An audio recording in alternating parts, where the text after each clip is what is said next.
6.7 ẹ máa wò wá live and direct bá a ṣe ń ṣe ẹ máa share ẹ̀ kẹsì láǹfààní àti máa fi ìbéèrè yín ṣọwọ́ níbẹ̀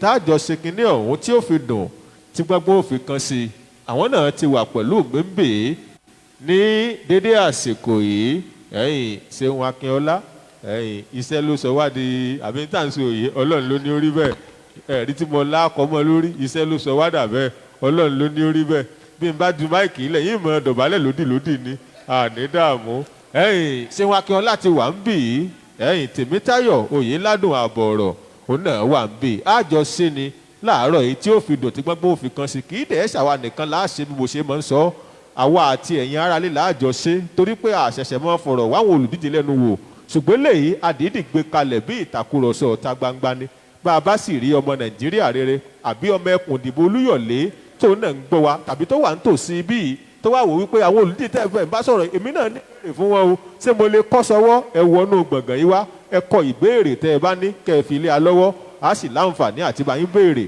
lọ́wọ́ olùdíje tẹ́ ẹ bá fẹ́ bẹ́ẹ̀ bá lẹ́ni tẹ́ ẹ fẹ́ ká darí ìbéèrè náà sí ẹ lè sọ fún wa pé ìbéèrè yìí o Alẹ́sìnlọ́yẹ̀ mo fẹ́ kọ́ dáhùn ẹ̀ ìbéèrè yìí o Ilé Labáyọ̀ mo fẹ́ kọ́ dáhùn ẹ̀ ìbéèrè yìí o Sádípẹ̀ ni ẹ bá ń bi léèrè eléyìí o Tòkunbọ̀ Olúṣọlá àti bẹ́ẹ̀ bẹ́ẹ̀ lọ ẹ̀yìn torí pé gbogbo kinní ọ̀hún ó ti sẹ́ẹ̀tì gbà ẹ̀ ṣùgbọ́n kí n tó tẹ̀ wájú nínú àlàyé mi ẹ̀yìn ẹ jẹ́ kí n gbé gbohùngbohùn fún Ṣeun Akínọlá. Ṣeun wọ́n ní àparò kò ga jù kan lọ àfẹlẹ́ yìí tó bá gorí ebè ìkankan kò tí ì gorí ebè níyìn lónìí.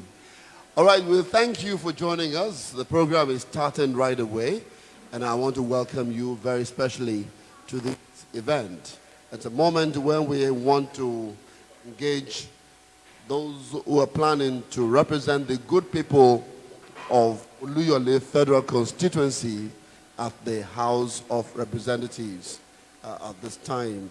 So we want to welcome you, and we want to inform you that we are set to start the program.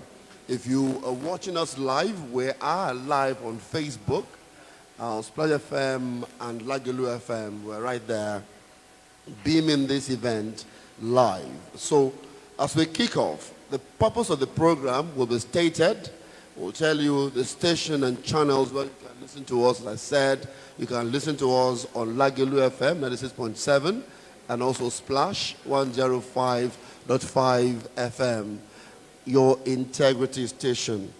Now, we put this together as a plan and a focus to look at our legislature, to put a spotlight on the legislature. According to the bookmakers, the legislature is one of the three arms of government in a modern democracy, and the purpose is to make laws in a country like Nigeria.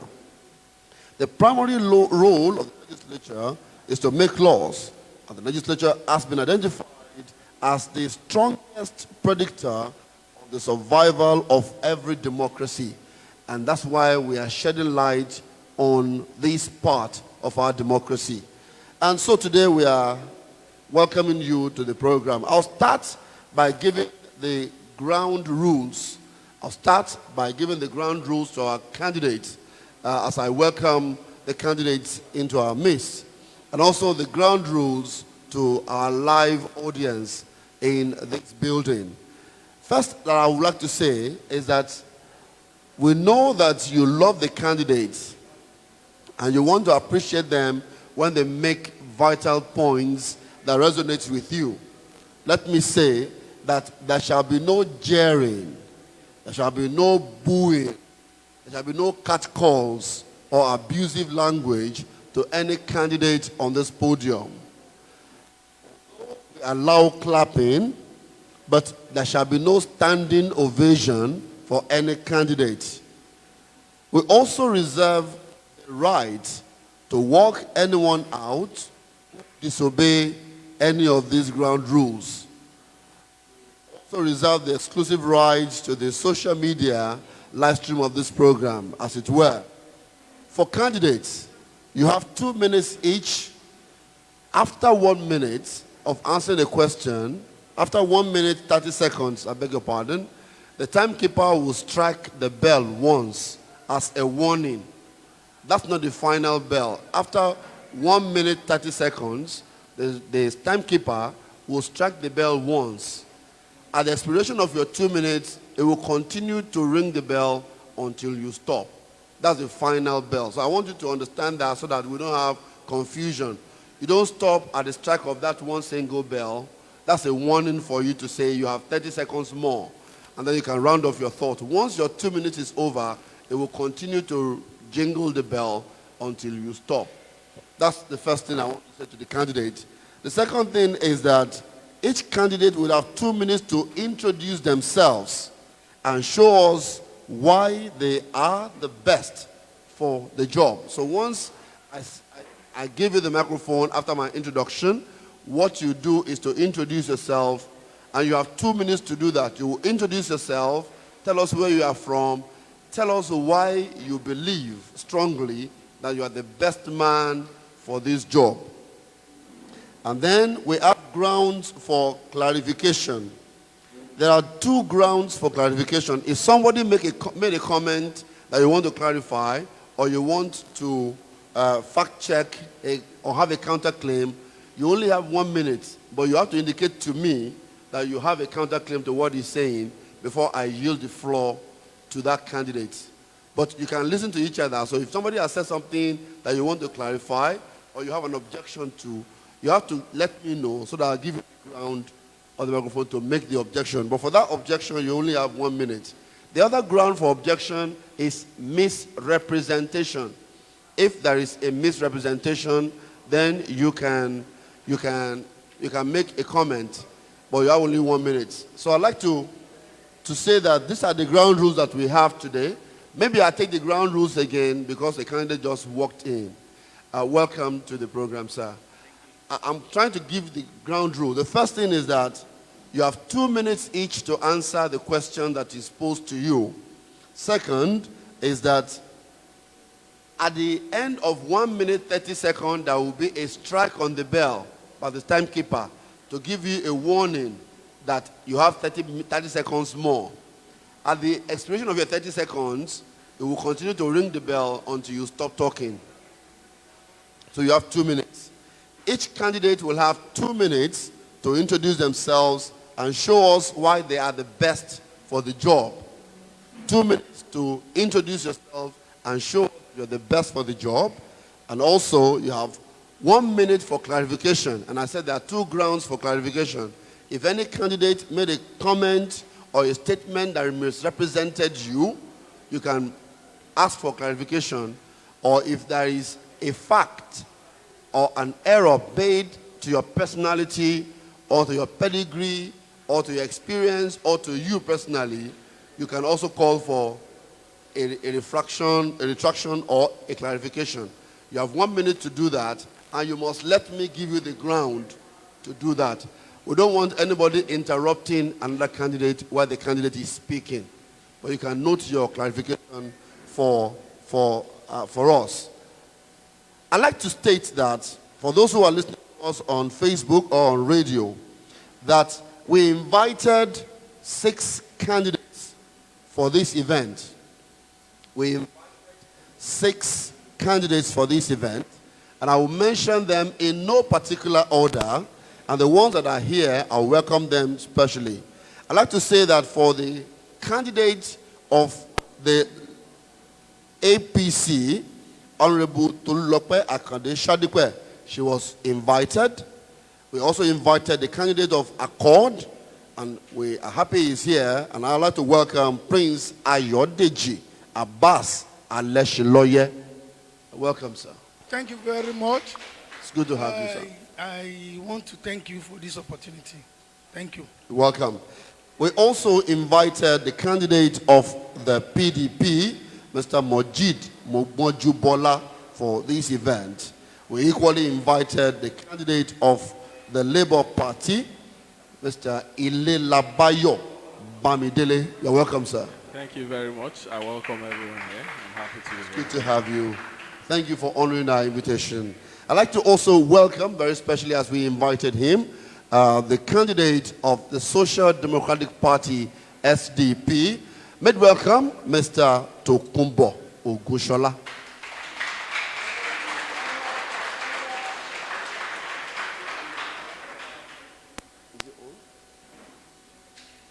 All.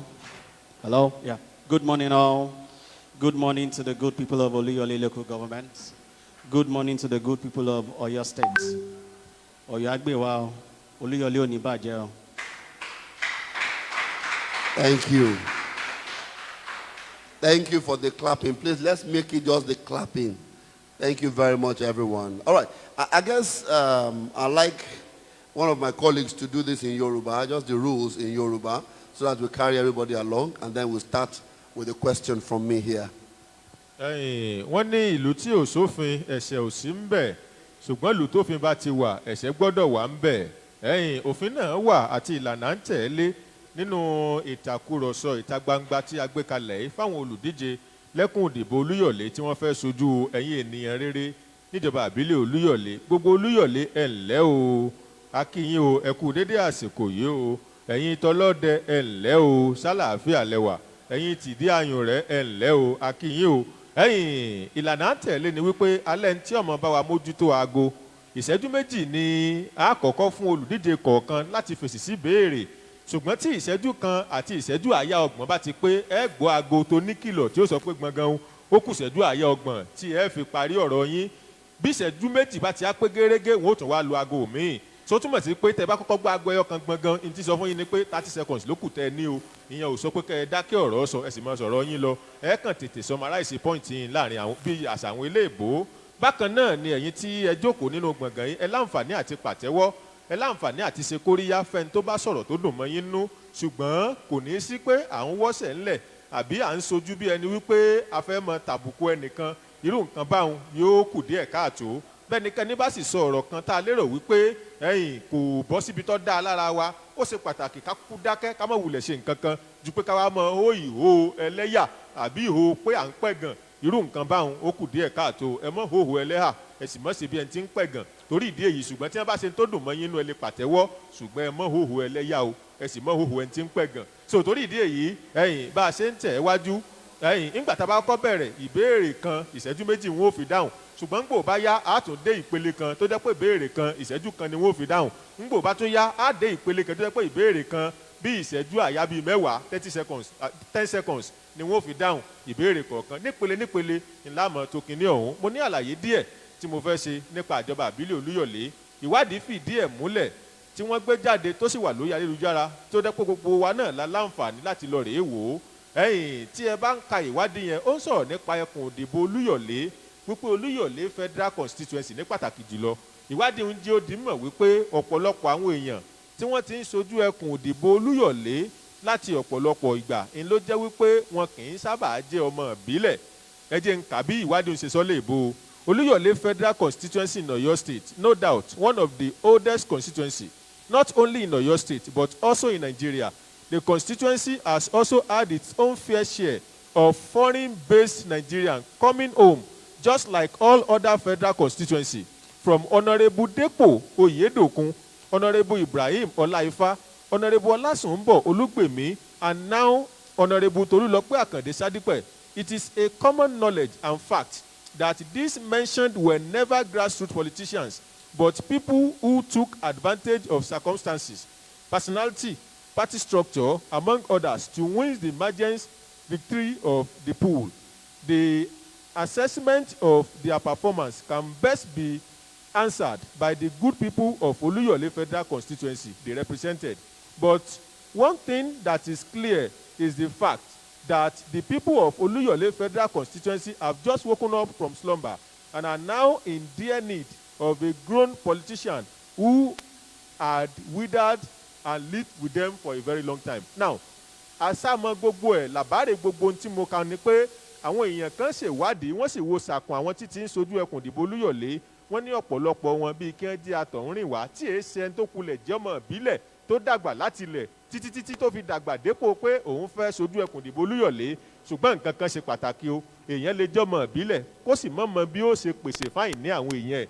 èèyàn sì lè jọmọ ilé òkèrè tí yóò sì ṣe dáadáa jọmọ ìbílẹ̀ lọ ṣùgbọ́n ju gbogbo ẹ̀ lọ àwọn kan ni wọ́n ṣàkíyèsí eléyìí tí wọ́n dẹ̀ gbé jáde wípé àwọn tí wọ́n ti ń sojú ẹkùn ìdìbò Olúyọ̀lé láti gbà yí wá àwọn tí mọ̀ ń tàn ń rìn wá ni torí ìdí èyí àwọn èèyàn Olúyọ̀lé wọ́n ní wọ́n nílò ẹni tí ó jẹ́ ọmọ ìbílẹ̀ paraku tí òye tí ń ṣẹlẹ̀ níjọba ìbílẹ̀ Olúyọ̀lé tó yé tí yóò sì láǹfààní àti butútù síbi tí bàtà ti ń ta àwọn ọmọ ìjọba ìbílẹ̀ Olúyọ̀lé lẹ́sẹ̀ torí ìdí èyí ẹ gbàláyé lẹ́nu gbogbo àwọn tó dúró ń bì ẹni tó ti ṣe tán láti mọ ibi tí bàtà ti ń ta ẹ̀yìn ara Olúyọ̀lé lẹ́sẹ̀ tó sì ti mọ̀nà àbáyọ láti butútù sí ẹni tó ti bá yín jẹ tó ti bá yín mu tẹ́ ẹ ti jọ sùn pọ̀ tẹ́ ẹ ti jọ jí tẹ́ ẹ ti jọ wọlé tẹ́ ẹ ti jọ wọ̀de tẹ́ ẹ lérò wípé ó yẹ láti gba ìbò yín ọwọ́ ẹ̀yìn ara yín ló kù sí kò jẹ́ bó ṣe jẹ́ kò jẹ́ bó ṣe lóhùn ó jẹ́ ó yàgbá lẹ́nu omi kọ́ sọ́dọ̀rin. Thank you. Thank you very much. You know, excuse me, thank you very much. I don't want us to have an issue here. I made a statement earlier that we reserve exclusive right to social media live streaming. We reserve the exclusive right to social media live streaming. Please let us not allow anyone to cause confusion or fight on this matter. Thank you. To the candidates, please, if you are asked a question in Yoruba, you have to answer in Yoruba. If you are asked in English, you have to answer in English. So I will insist on that. So if I am asking you a question, you have to answer in English. If Abiodun or Tayo is asking you in Yoruba, you have to answer in Yoruba. I hope that is clear. We are good on that. Sir, are we good? Are we good, sirs? Thank you very much. So once again, I want everybody in this auditorium to please give them a huge round of applause. Thank you. Thank you for being a very good audience. The seat at this front here is for representatives of each of the parties that are right here with us. So if you have a representative of your party that wants to sit in the front here, just one person, I'll call the parties now. If you are representing the Labour Party in our midst right now, one person should come and sit here as a representative of Labour Party. I'm calling Labour Party now. Representative of Labour Party, please sit here at the front here. Labour Party, welcome. The representative of Social Democratic Party, are you here? All right, please have a seat. And who is representing the Accord? Who is representing the Accord? Thank you. Thank you. So, if we have any other party that is joining us as we're moving on, we would like to have them here. For those who are listening to us on radio and on Facebook, please, you can send in your questions via the Facebook platform and indicate if you want the question to be answered by anyone specifically or if you want it to be answered by all of the candidates. Right. So, we're starting right now. Candidates, I hope you are ready for us. The first thing we want to do is for you to introduce yourself to us and tell us why you are the best man for the job.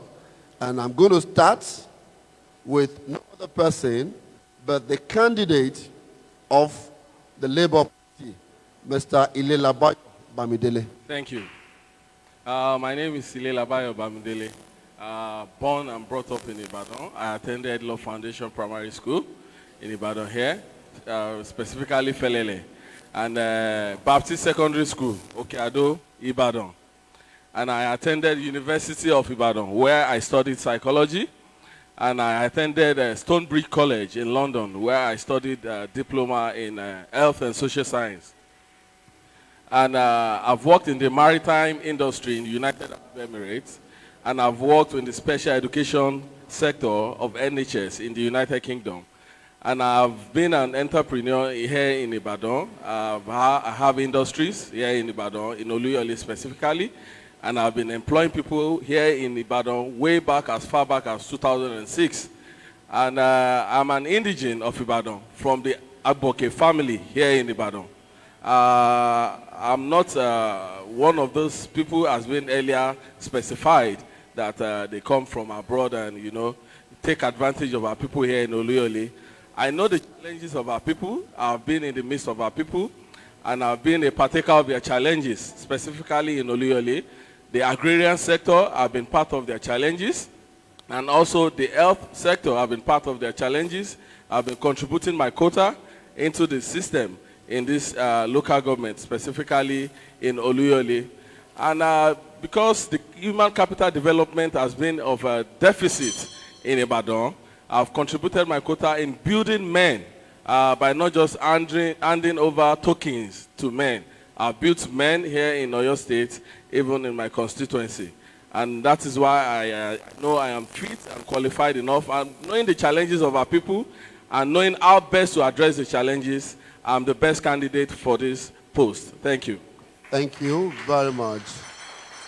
Thank you. Thank you, the candidate of the Labour Party, for giving us your CV and showing us why you think you're the best man for the job. I'll move the microphone to the candidate of the Social Democratic Party, Mr. Tokunbo Ogushola. Your time starts now. Thank you, everyone. Yes, you've asked the question why I think I am the best for the job. Yes, I would say I'm the most equipped of the candidates.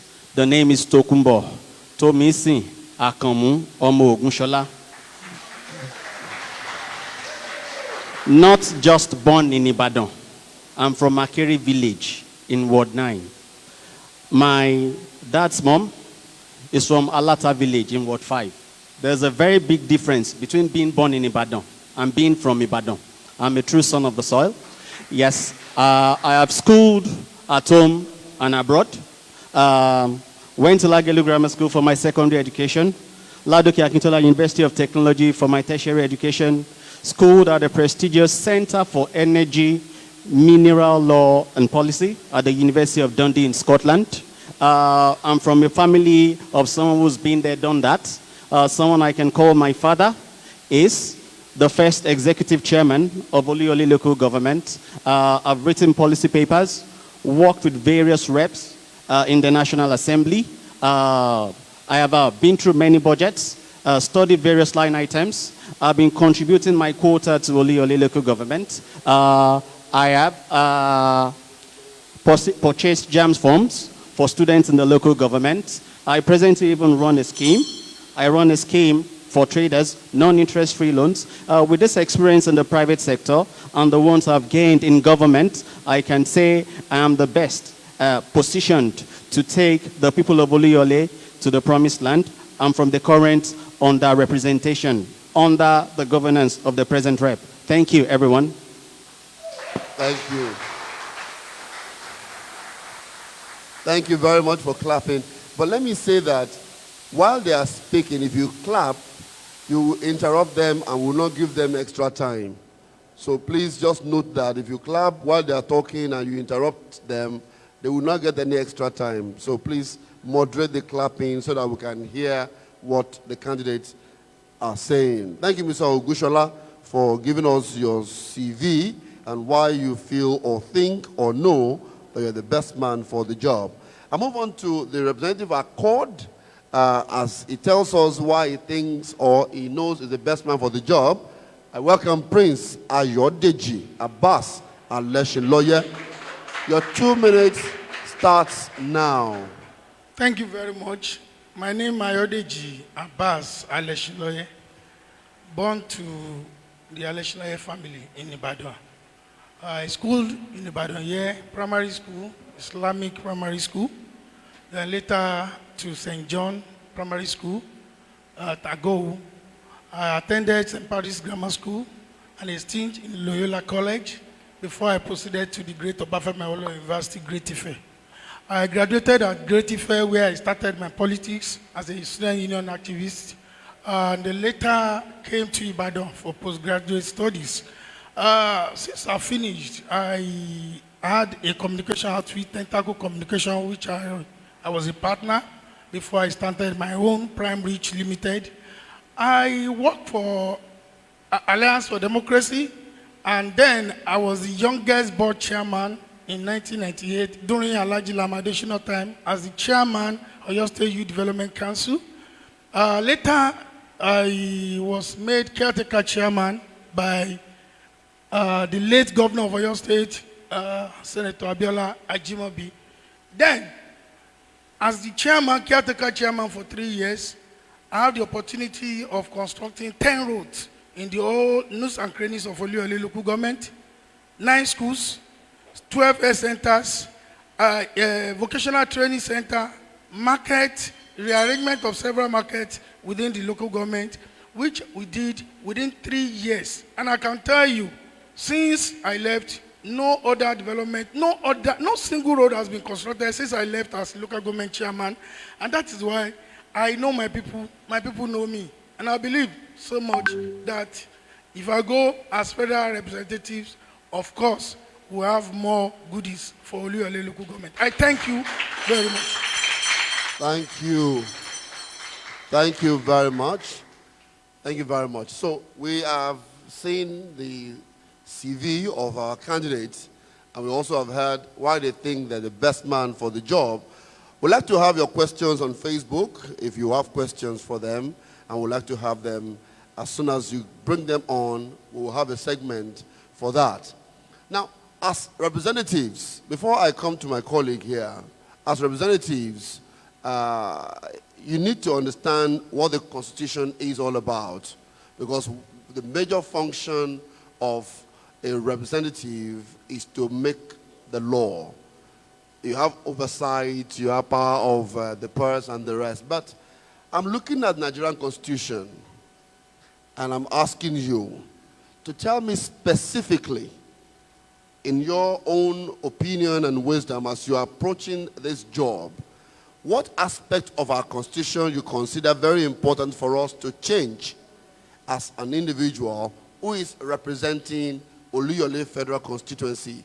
Now, I want you to be specific of that provision of the Constitution as it affects the people of Oluyole Federal Constituency. I'll come back to you. Hello? Yeah, thank you. Quickly, out of my time before I move on, I made mention that I was born in Ibadan, and I'm not just born in Ibadan. My father is from the Great Aboke compound in Bere. You can go and verify. So I was not just born in Ibadan. Kì í ṣe pọ́kọ̀ bí mi sí Ìbàdàn, ọmọ Ìbàdàn ni mí, tí oko wá sí ńbẹ̀ ní Arápájà. So now going to your question, I know we have an underdeveloped country, and also I know we have an underdeveloped constituency, which is Oluyole. And one of the main reasons why our constituency has been developed is because we don't have people that knows the challenges of our constituency. And this is it. In the place of human capital development, we need to address the law on human capital development for Nigeria to have a sustainable and viable human capital development. In the place of new government policies, in the place of new government methodologies, in the place of innovations, Nigeria needs to adopt sustainable and viable human capital development, which can only happen under our law. Likewise, our local government, the autonomy of our local government.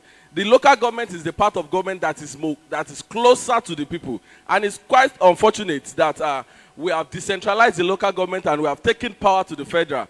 The local government needs to have their own legitimate autonomy in the place of financial autonomy. And most of our states that are not implementing this local government autonomy, they need to be questioned, and this will be done. And also, the aspect of governors selecting local government chairmen.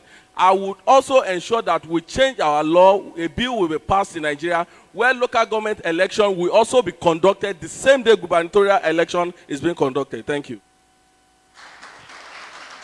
Thank you. Thank you very much. The same question for you, Mr. Ogushola. Thank you very much for that question. Yes, the issue of local government autonomy cannot be overemphasized. It is beginning to sound like a broken record. It's not as if attempts have not been made to make amendments to that, so that can still be overemphasized. But the one that is plaguing Oluyole, not just Oluyole and Nigeria, are things that are items that are on the exclusive list. And I'll touch on power. The Constitution and the Electricity Act that was promulgated during Goodluck Jonathan's time has placed the sole responsibility on the federal government to issue licenses. That has to be reviewed. I have serious questions on that. The same constitution has empowered State Electricity Regulatory Commission. So what I want changed in that part of the constitution is for state governments to have power to be able to issue licenses to generating companies, power distribution companies, and transmission companies, whereby the state government can generate the power that it will use, such that once they have taken the power that they need out of the ones that they have generated, they can now sell and send the remaining to the grid. I have serious questions on that. I have serious exceptions to that part of the constitution, and that's the first thing Honorable Tokunbo Ogushola, as a representative of Oluyole local government, will do. Thank you. Thank you very much, Mr. Tokunbo Ogushola. Same question, what aspect of our constitution do you want changed, and as it also affects the people of your federal constituency? Well, definitely you can't build something on nothing. The 1999 Constitution is nothing to write home about. And I'll tell you, the military bequeathed this Constitution on us. They selected people who gathered together to give us this Constitution. It is not people-oriented. That is the basic thing, is the first thing that you must know. Then when you come to the local government issue, they made it very, very difficult for the local government to have autonomy. I capture it in my book, which I wrote, Grassroots Governance in Perspective, my experience in Oluyole local government, that for you to say 2/3 of the House of Assembly throughout Nigeria must consent to get autonomy for local government is doing a lot of damage. That is why we have not been able to move. That has to change. Now, in Southwest today, Oyo State remains the only state that has not assented to it. The governor of Oyo State has not cooperated because, of course, we know that all the houses of assembly have been directly or indirectly being controlled by the executive governor. So when that one is not done, you can't get the 2/3. Then you are stagnated. There is no way you have autonomy for the local government. So, but we need autonomy for local government. And again, there are other things that you look at. 13% derivation being slotted into the constitution for people from South. If you have it here, Oluyole will move forward. Oluyole had quarries. We have precious stones. We have so many things in Oluyole. Then in Oyo State today, Oluyole happens to be the only local government that has the highest number of companies. If that is put into consideration, that people who work in Oluyole local government must consider people in Oluyole local government first, of course you get results. I thank you. Thank you very much. Thank you so much. So that's the first round, and we are moving on to Yoruba at this time. But let me warn that this parliamentarian debate is also aimed at knowing how much you know your constituency. We are interested in knowing how much you know your constituency, how much you know Idi-Anyure, how much you know Olode, how much you know about this constituency. So it's important, and I hope you are ready. So I'll hand over to my colleague, Abiodun Adewale, for this session.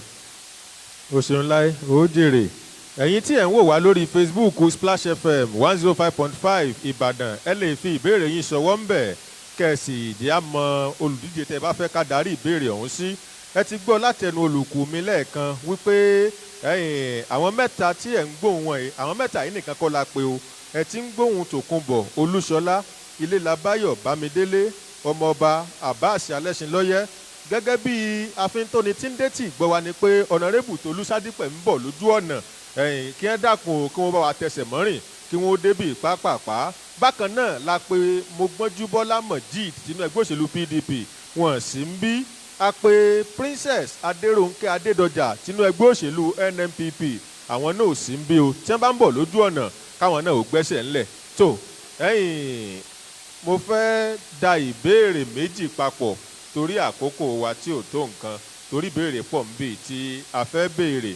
Ìbéèrè méjì tí mo fẹ́ dàpọ̀ ni wípé kí ló bí èròǹgbà wípé ẹ fẹ́ lọ rèé sojú ẹkùn òdìbò Olúyọ̀lé nílé aṣòfin kejì, kí ló bí èròǹgbà yẹn? Kí ló dé tí kì í ṣe pé ilé aṣòfin tìpínlẹ̀ lẹ sọ pé ẹ fẹ́ lọ? Kí ló dé tí kì í ṣe ilé aṣòfin àgbà senate ńlówù yín tó fi jẹ́ pé House of Rep gangan lẹ fẹ́? Kí ló bí èròǹgbà yẹn tẹ́ ẹ̀ fi sọ pé ẹ fẹ́ ṣe gómìnà? Ìbéèrè àkọ́kọ́ nù. Ìbéèrè ẹlẹ́ẹ̀kejì wá ni pé kí láti máa ṣe bọ̀ yín bẹ́ẹ̀ ṣe tí ìdìbò wọlé yìí, ipa wo lẹ ti là, ibo lẹ ti ní ọwọ́jà yín ti dé tí àwọn ará ẹkùn ìdìbò Olúyọ̀lé lè wò wípé ẹni báyìí tó ṣe nǹkan báyìí fún wa, tá a bá tún dìbò fún yóò tún ṣe jù bẹ́ẹ̀ lọ o. So ìbéèrè méjèèjì ní kúkúrú èdè ò ní wípé kí ló bí èròǹgbà pé ẹ fẹ́ lọ rèé sojú ẹkùn ìdìbò Olúyọ̀lé nílé aṣojú ṣòfin tí kì í ṣe rẹ́ẹ̀pù, tí kì í ṣe state assembly, tí kì í ṣe gubernatorial, kí ló bí èròǹgbà yẹn? Ẹlẹ́ẹ̀kejì, kí láti máa ṣe bọyín lágbo òṣèlú tẹ́ ẹ fi rò wípé ẹ yẹ láti gba ìbò aráàlú? Mo bẹ̀rẹ̀ látọ̀dọ̀ yín ọmọọba Ayọ̀dèjì Abbas Alẹ́ṣinlọ́yẹ. Bákan náà ìlànà ń tẹ̀lé ni pé olùdíje kọ̀ọ̀kan tẹ́ bá ti fẹ́ dáhùn béèrè ẹ máa dárúkọ yín àtẹgbẹ́ òṣèlú tẹ̀ ń sojú. Ó ṣe pàtàkì torí àwọn tó ń gbọ́ wá ń lé wọ́n lè máa gbóhùn yín síra wọn, ẹlòmíì ò tí ì dóhùn yín mọ̀, ṣùgbọ́n orúkọ mi ní Ayọ̀dèjì Alẹ́ṣinlọ́yẹ láti ẹgbẹ́ òṣèlú Accord. Ẹ wá dáhùn béèrè yín kó ń kálukú náà máa sọ bẹ́ẹ̀ bá a ṣe ń tẹ̀ wájú.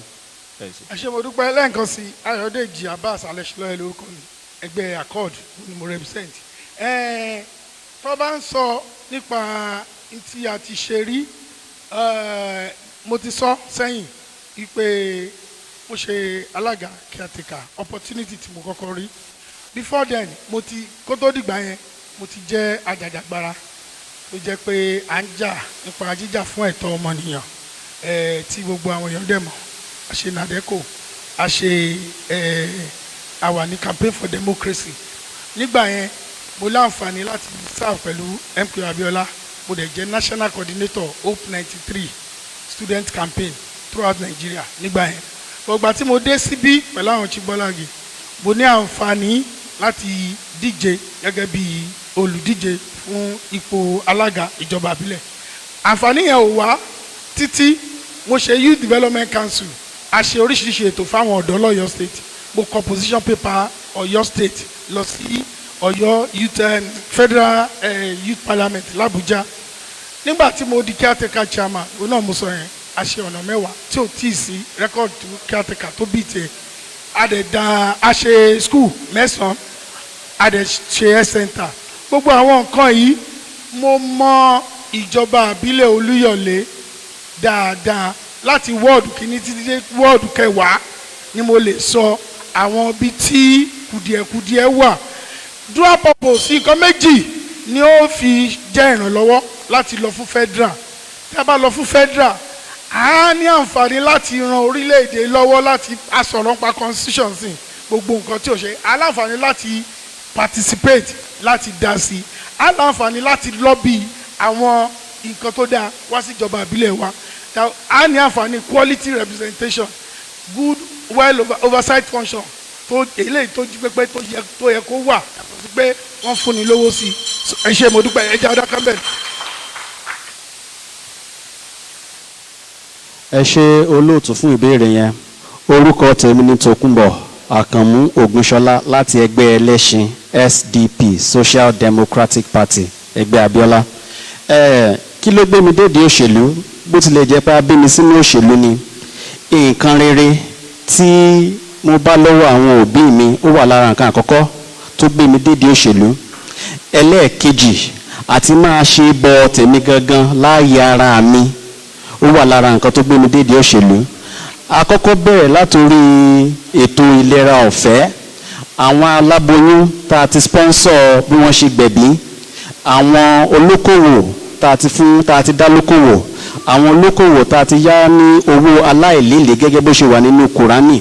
Mo wá wo sàkún kínní wípé díẹ̀ náà lágbára mi lè gbé nínú kínní wípé tá a bá wá dédìí ìjọba, èyí tó jẹ́ pàwọn aláboyún ó ní mò ń sanwó dẹ̀dẹ̀dẹ̀ tán fi ń gbẹ̀bí tí mò ń fún wọn ní nǹkan ọmọ, tí mò ń sanwó jàǹbá ọmọléèwé, tí mò ń san NECO. Tá a bá dédìí ìjọba, a lè mú health center tí wọ́n equip dáadáa, a lè mú wá látọ̀dọ̀ ìjọba táwọn olókòwò tá lè fún wọn tó fi kówó okòwò wọn, a tún lè ṣètò ààbò tó péye.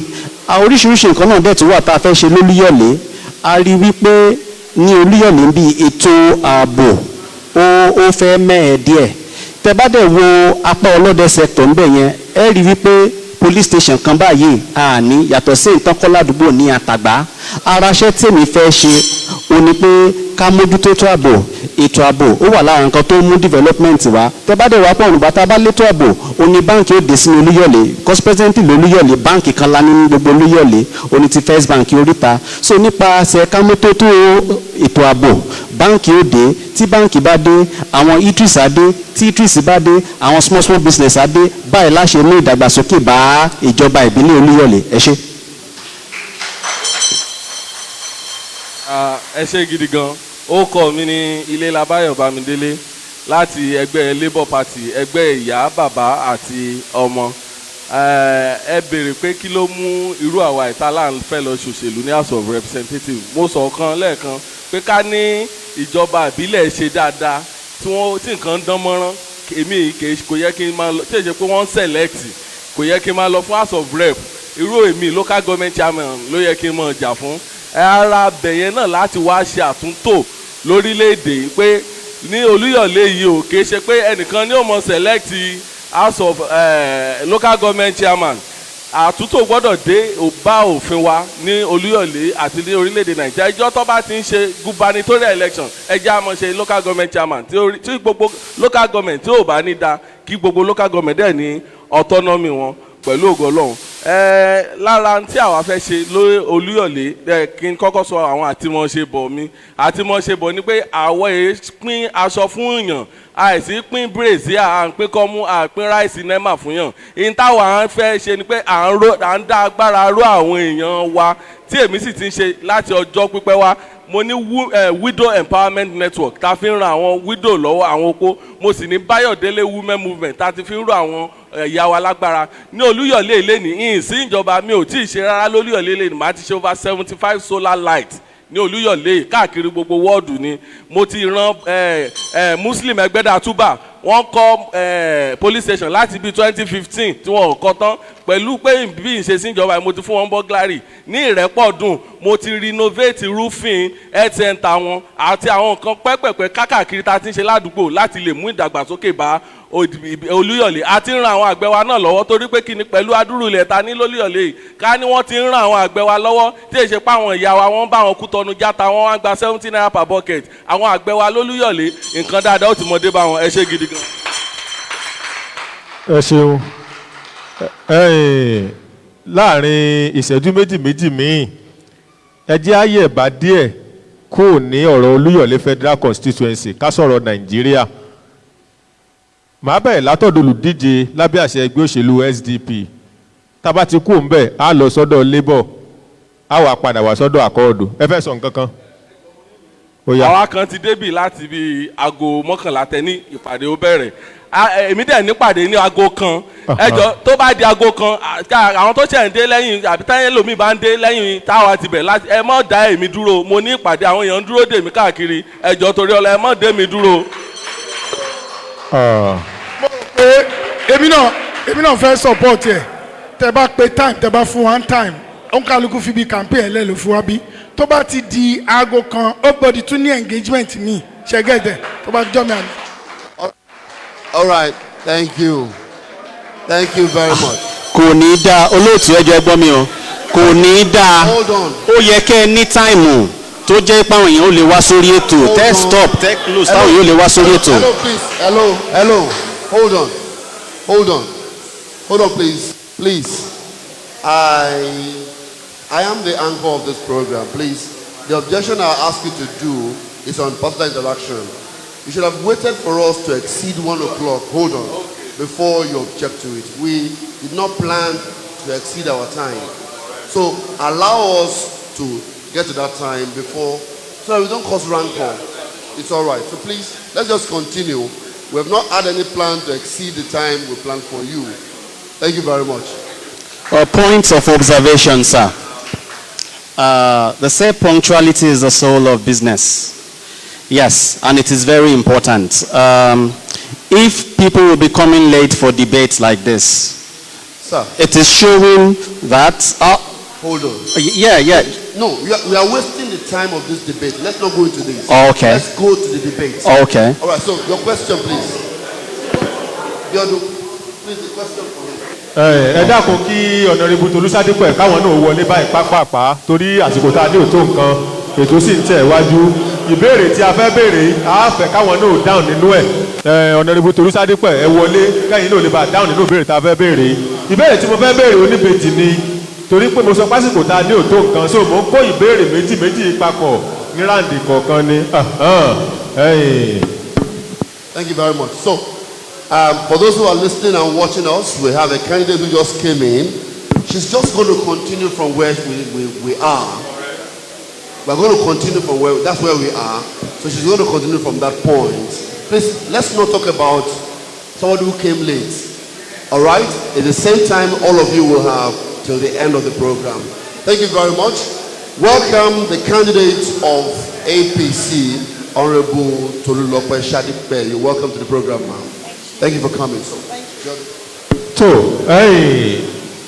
ìbéèrè kan ìṣẹ́jú méjì lẹ́ẹ̀fi dáhùn rẹ̀ mo nígbà wípé yìí náà ti mọ gbọ́ àbọ̀nú mọ́tò tí wọ́n bá sì ti lago àkọ́kọ́ ó ń sọ fún yín pé ti lo ìṣẹ́jú kan àti ìṣẹ́jú àyè ọgbọ̀n ẹlẹ́ẹ̀kejì ní sọ fún yín pé ó ti tó gẹ́gẹ́ báwọn ìbéèrè tí mo fẹ́ béèrè yìí mo ti tó lẹ́ẹ̀kan bí wọ́n ṣe dáhùn mo fẹ́ tuntun tó ń torí tí kẹ́lẹ́ bá gbọ́ olùdíje nínú ẹgbẹ́ òṣèlú SDP ní ó kọ́kọ́ dáhùn tí wọ́n bá ṣe tán olùdíje ti Labour wọ́n ó dáhùn lẹ́yìn ìgbà náà àkọọ́dù ó dáhùn then APC ó wà dáhùn ìbéèrè oníbejì ni ó sì jẹ́ ìṣẹ́jú méjì náà lẹ́sìn fi dáhùn ìbéèrè alákọ̀ọ́kọ́ ó pín sọ́nà méjì tó bá jẹ́ pẹ́yìn ni ààrẹ Nàìjíríà ṣé ẹ yọ owó ìrànwọ́ lórí epo ìjọba làwọn yọ owó ìrànwọ́ lórí epo wọn ó di rògbòdìyàn tó bá jẹ́ pẹ́yìn ni ààrẹ Nàìjíríà ṣé ẹ sọ pé ká ṣe cashless policy ìjọba làwọn fẹ́ ṣe cashless policy ìyẹn náà di rògbòdìyàn tó bá jẹ́ pẹ́yìn làárẹ̀ kí lẹ́ẹ̀ ṣe alákọ̀ọ́kọ́ nù ẹlẹ́ẹ̀kejì kí gan ni àfojúsùn ìpolongo yín ìdúró lórí tẹ́lẹ̀ ìbò ń pè ní manifesto ẹ dá manifesto yín láàrin ìṣẹ́jú kan ó túmọ̀ sí pé ìṣẹ́jú kọ̀ọ̀kan lẹ ní láti dáhùn béèrè kọ̀ọ̀kan àkọ́kọ́ lórí ọ̀rọ̀ owó náírà tí ìjọba ṣàtúnṣe sí lẹ́yìn tí wọ́n lérò ńgbà táwọn ní ni pé ká lè bá a mọ ná owó torí ayélujára tá a fi ní mọ kó bébà káàkiri ẹlẹ́ẹ̀kejì lówó ìrànwọ́ tí wọ́n láwọn yọ lórí epo tó sì dá rògbòdìyàn lẹ̀ tó bá pẹ̀yìn làárẹ̀ ọwọ́ wo lẹ́ẹ̀ fi jẹ́ ẹlẹ́ẹ̀kejì ẹ break down manifesto yín. ẹ ṣe gidi gan olóòtú ẹ béèrè béèrè lórí cashless policy àti owó ìrànlọ́wọ́ tó wà lórí epo tó bá jẹ́ èmi làárẹ̀ cashless policy máa jẹ́ kó wáyé ní Nàìjíríà but ká tó ṣe yẹn a gbọ́dọ̀ ṣe ètò tó péye technology ó gbọ́dọ̀ péye báǹkì tí mò ń lò mo ti ń try láti transfer owó títí kò ṣiṣẹ́ dáadáa tá a bá sọ pé a fẹ́ ṣe cashless policy alternative táwọn èèyàn ó máa lò a gbọ́dọ̀ make sure pé ó ń ṣiṣẹ́ dáadáa so tí alternative ò bá tí ì lè ṣiṣẹ́ dáadáa a lè ṣe cashless policy ọ̀nà táwọn èèyàn ó ṣe lè máa gbowó tá a bá lè ṣe cashless policy ṣáwọn tó ń tarú tó ń tata ṣáà lè fún wọn ní POS tó ń fi máa gbowó tá a ní láti kọ́kọ́ mójútó ìyẹn náà ká tó sọ pé a fẹ́ ṣe cashless policy ẹlẹ́ẹ̀kejì lórí ọ̀rọ̀ owó ìrànlọ́wọ́ lórí epo ní ìbá faramọ́ ká yọ bọ̀ tá a bá yọ níbẹ̀ yẹn níbi táwọn èèyàn ti ní ìdí ẹ̀jú ni a wá transfer owó yẹn sí orí ètò iná ló yẹ ká máa ṣe owó ìrànlọ́wọ́ irú àwọn mítà ta nínú ilé káàkiri báyìí nísìnyìí á jẹ́ pé lórí káàdì táǹkì ìbọ̀ yẹn owó ìrànlọ́wọ́ kó ti wà lórí ẹ̀ sílẹ̀ ìbá sọ pé ká yọ lórí epo ká fi sórí iná nǹkan tí èmi mọ̀ tí mo dẹ̀ ní èròǹgbà nìyẹn ó wà lára nǹkan tí mo fẹ́ ṣe tá a bá dé ìjọba lọ́hùn nípa ọ̀rọ̀ manifesto mi mo ti rí wípé nǹkan tí manifesto mi tó dáyé lórí ilé yìí yàtọ̀ sọ́rọ̀ òfin mo rí wípé ìjọba general nìkan ló ní kálukú mójútó manifesto mi dá lórí bí a ṣe ran gbogbo demography tó wà nínú Olúyọ̀lé lọ́wọ́ by age by gender láti 18 years and above láti inú oyún títí dé 18 years láti ètò tá a gbélẹ̀ tó ra àwọn ọlọ́jà lọ́wọ́ ètò tá a gbélẹ̀ tó ra àwọn àgbẹ̀ lọ́wọ́ ètò tá a gbélẹ̀ tó ra àwọn oníṣòwò lọ́wọ́ ètò ààbò tó péye bíi police station tí mo sọ ètò ìdàgbàsókè tá a create ọjà tuntun àwọn ọjà tá a nínú Olúyọ̀lé ò tí ì tó.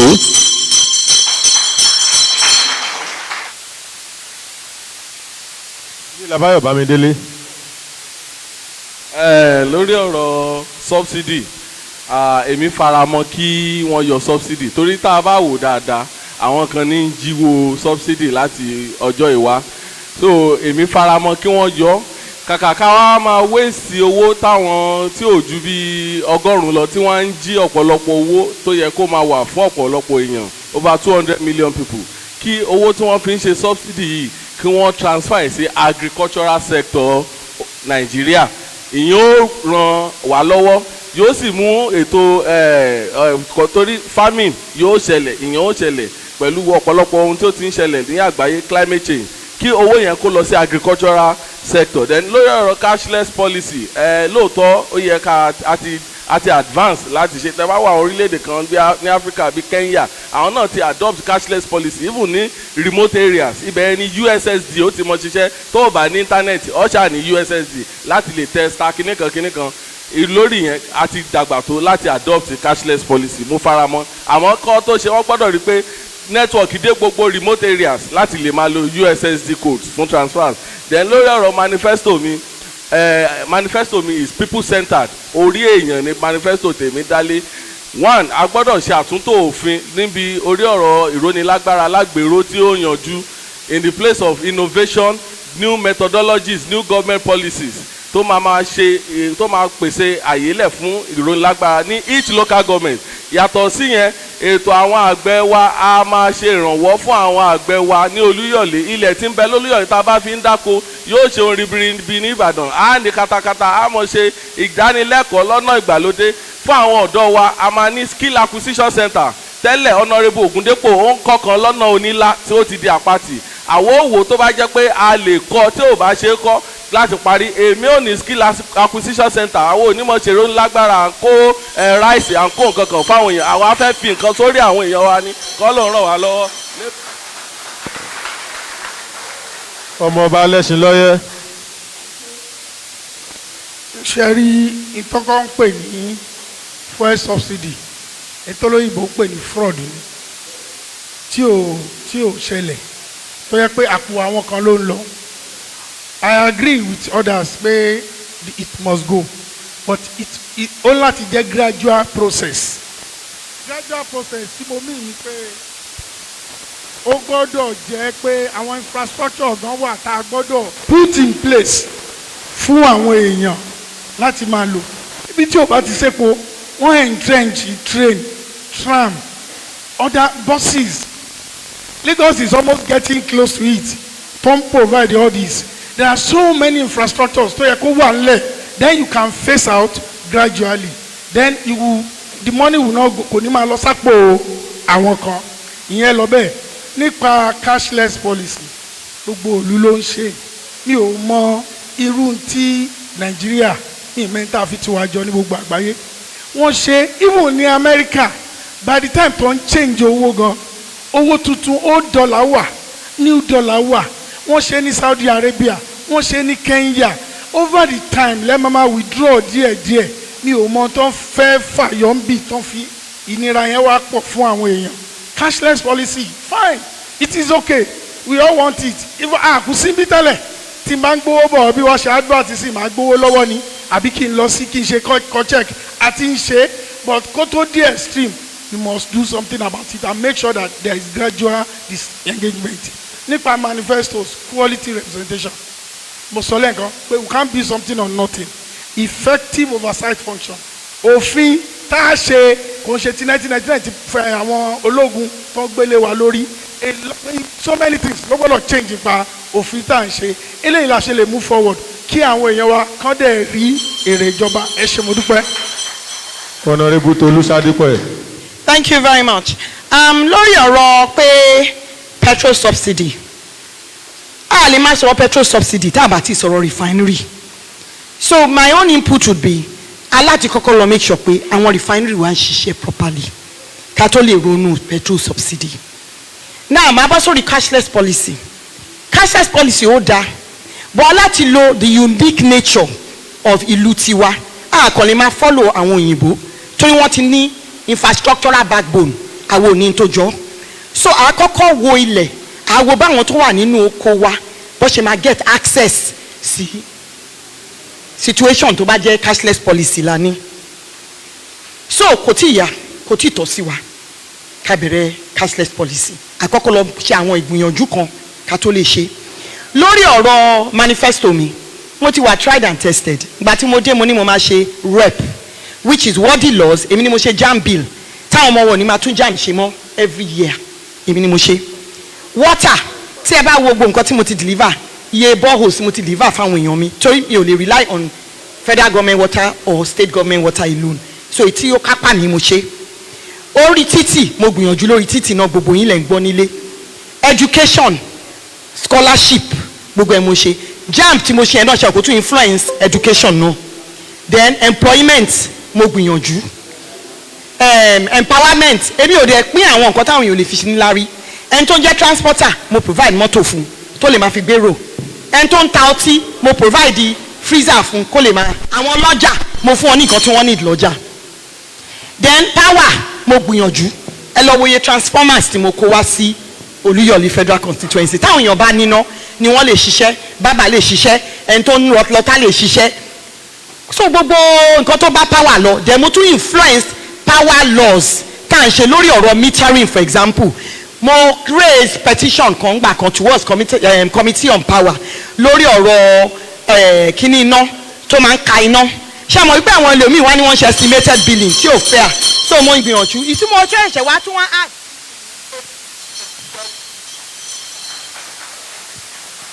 Thank you very much.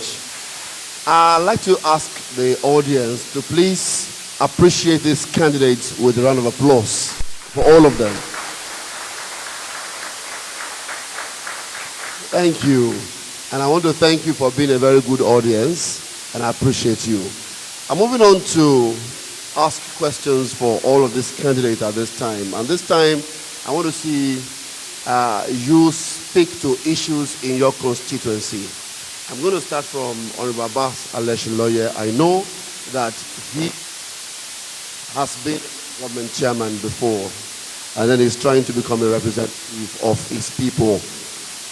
Olode is a major part of your constituency. Tell me two most pressing people in Olode, and look at the wards there. Tell me the wards under Olode and the two most pressing needs that you want to face as a legislator. Anyway, maybe I should rephrase the question for you. I can't tell you two words in Olode. All the wards. All the words. Yes. Olode is just part of a word. Olode is within word 1. Okay. I want to see how much you know the place. So thank you. So let me say this. One of the pressing things, the major pressing, please, I need the audience. The major pressing things in Olode is that road linking Olomi to Ijebu. That road, when the contractor came, the Ayegun Olomi to Ijebu. Ayegun Olomi to Ijebu Road. When the contractor first came, he reported to my office as sitting chairman. We took him there, inaugurated the road. He started the road in our presence. But I left office, not quite long, maybe 6 months after. The rest is history now. The road is still there. That's the major thing. Then water. They are in their need of water. If you go and on, then you talk of transformer too.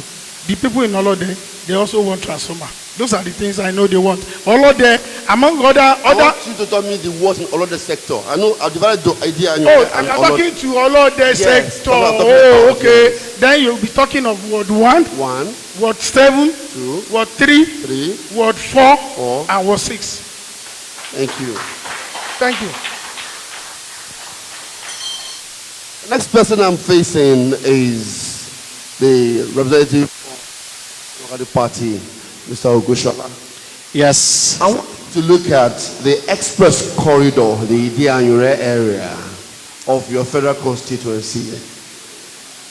How do you describe that area, and what are the most pressing needs that you'll be taking to the House of Representatives for that particular area? Yes, thank you for that question. Once again, the name is Tokumbo Akamu Ogushola from the Social Democratic Party. Yes, talking about the needs of that area.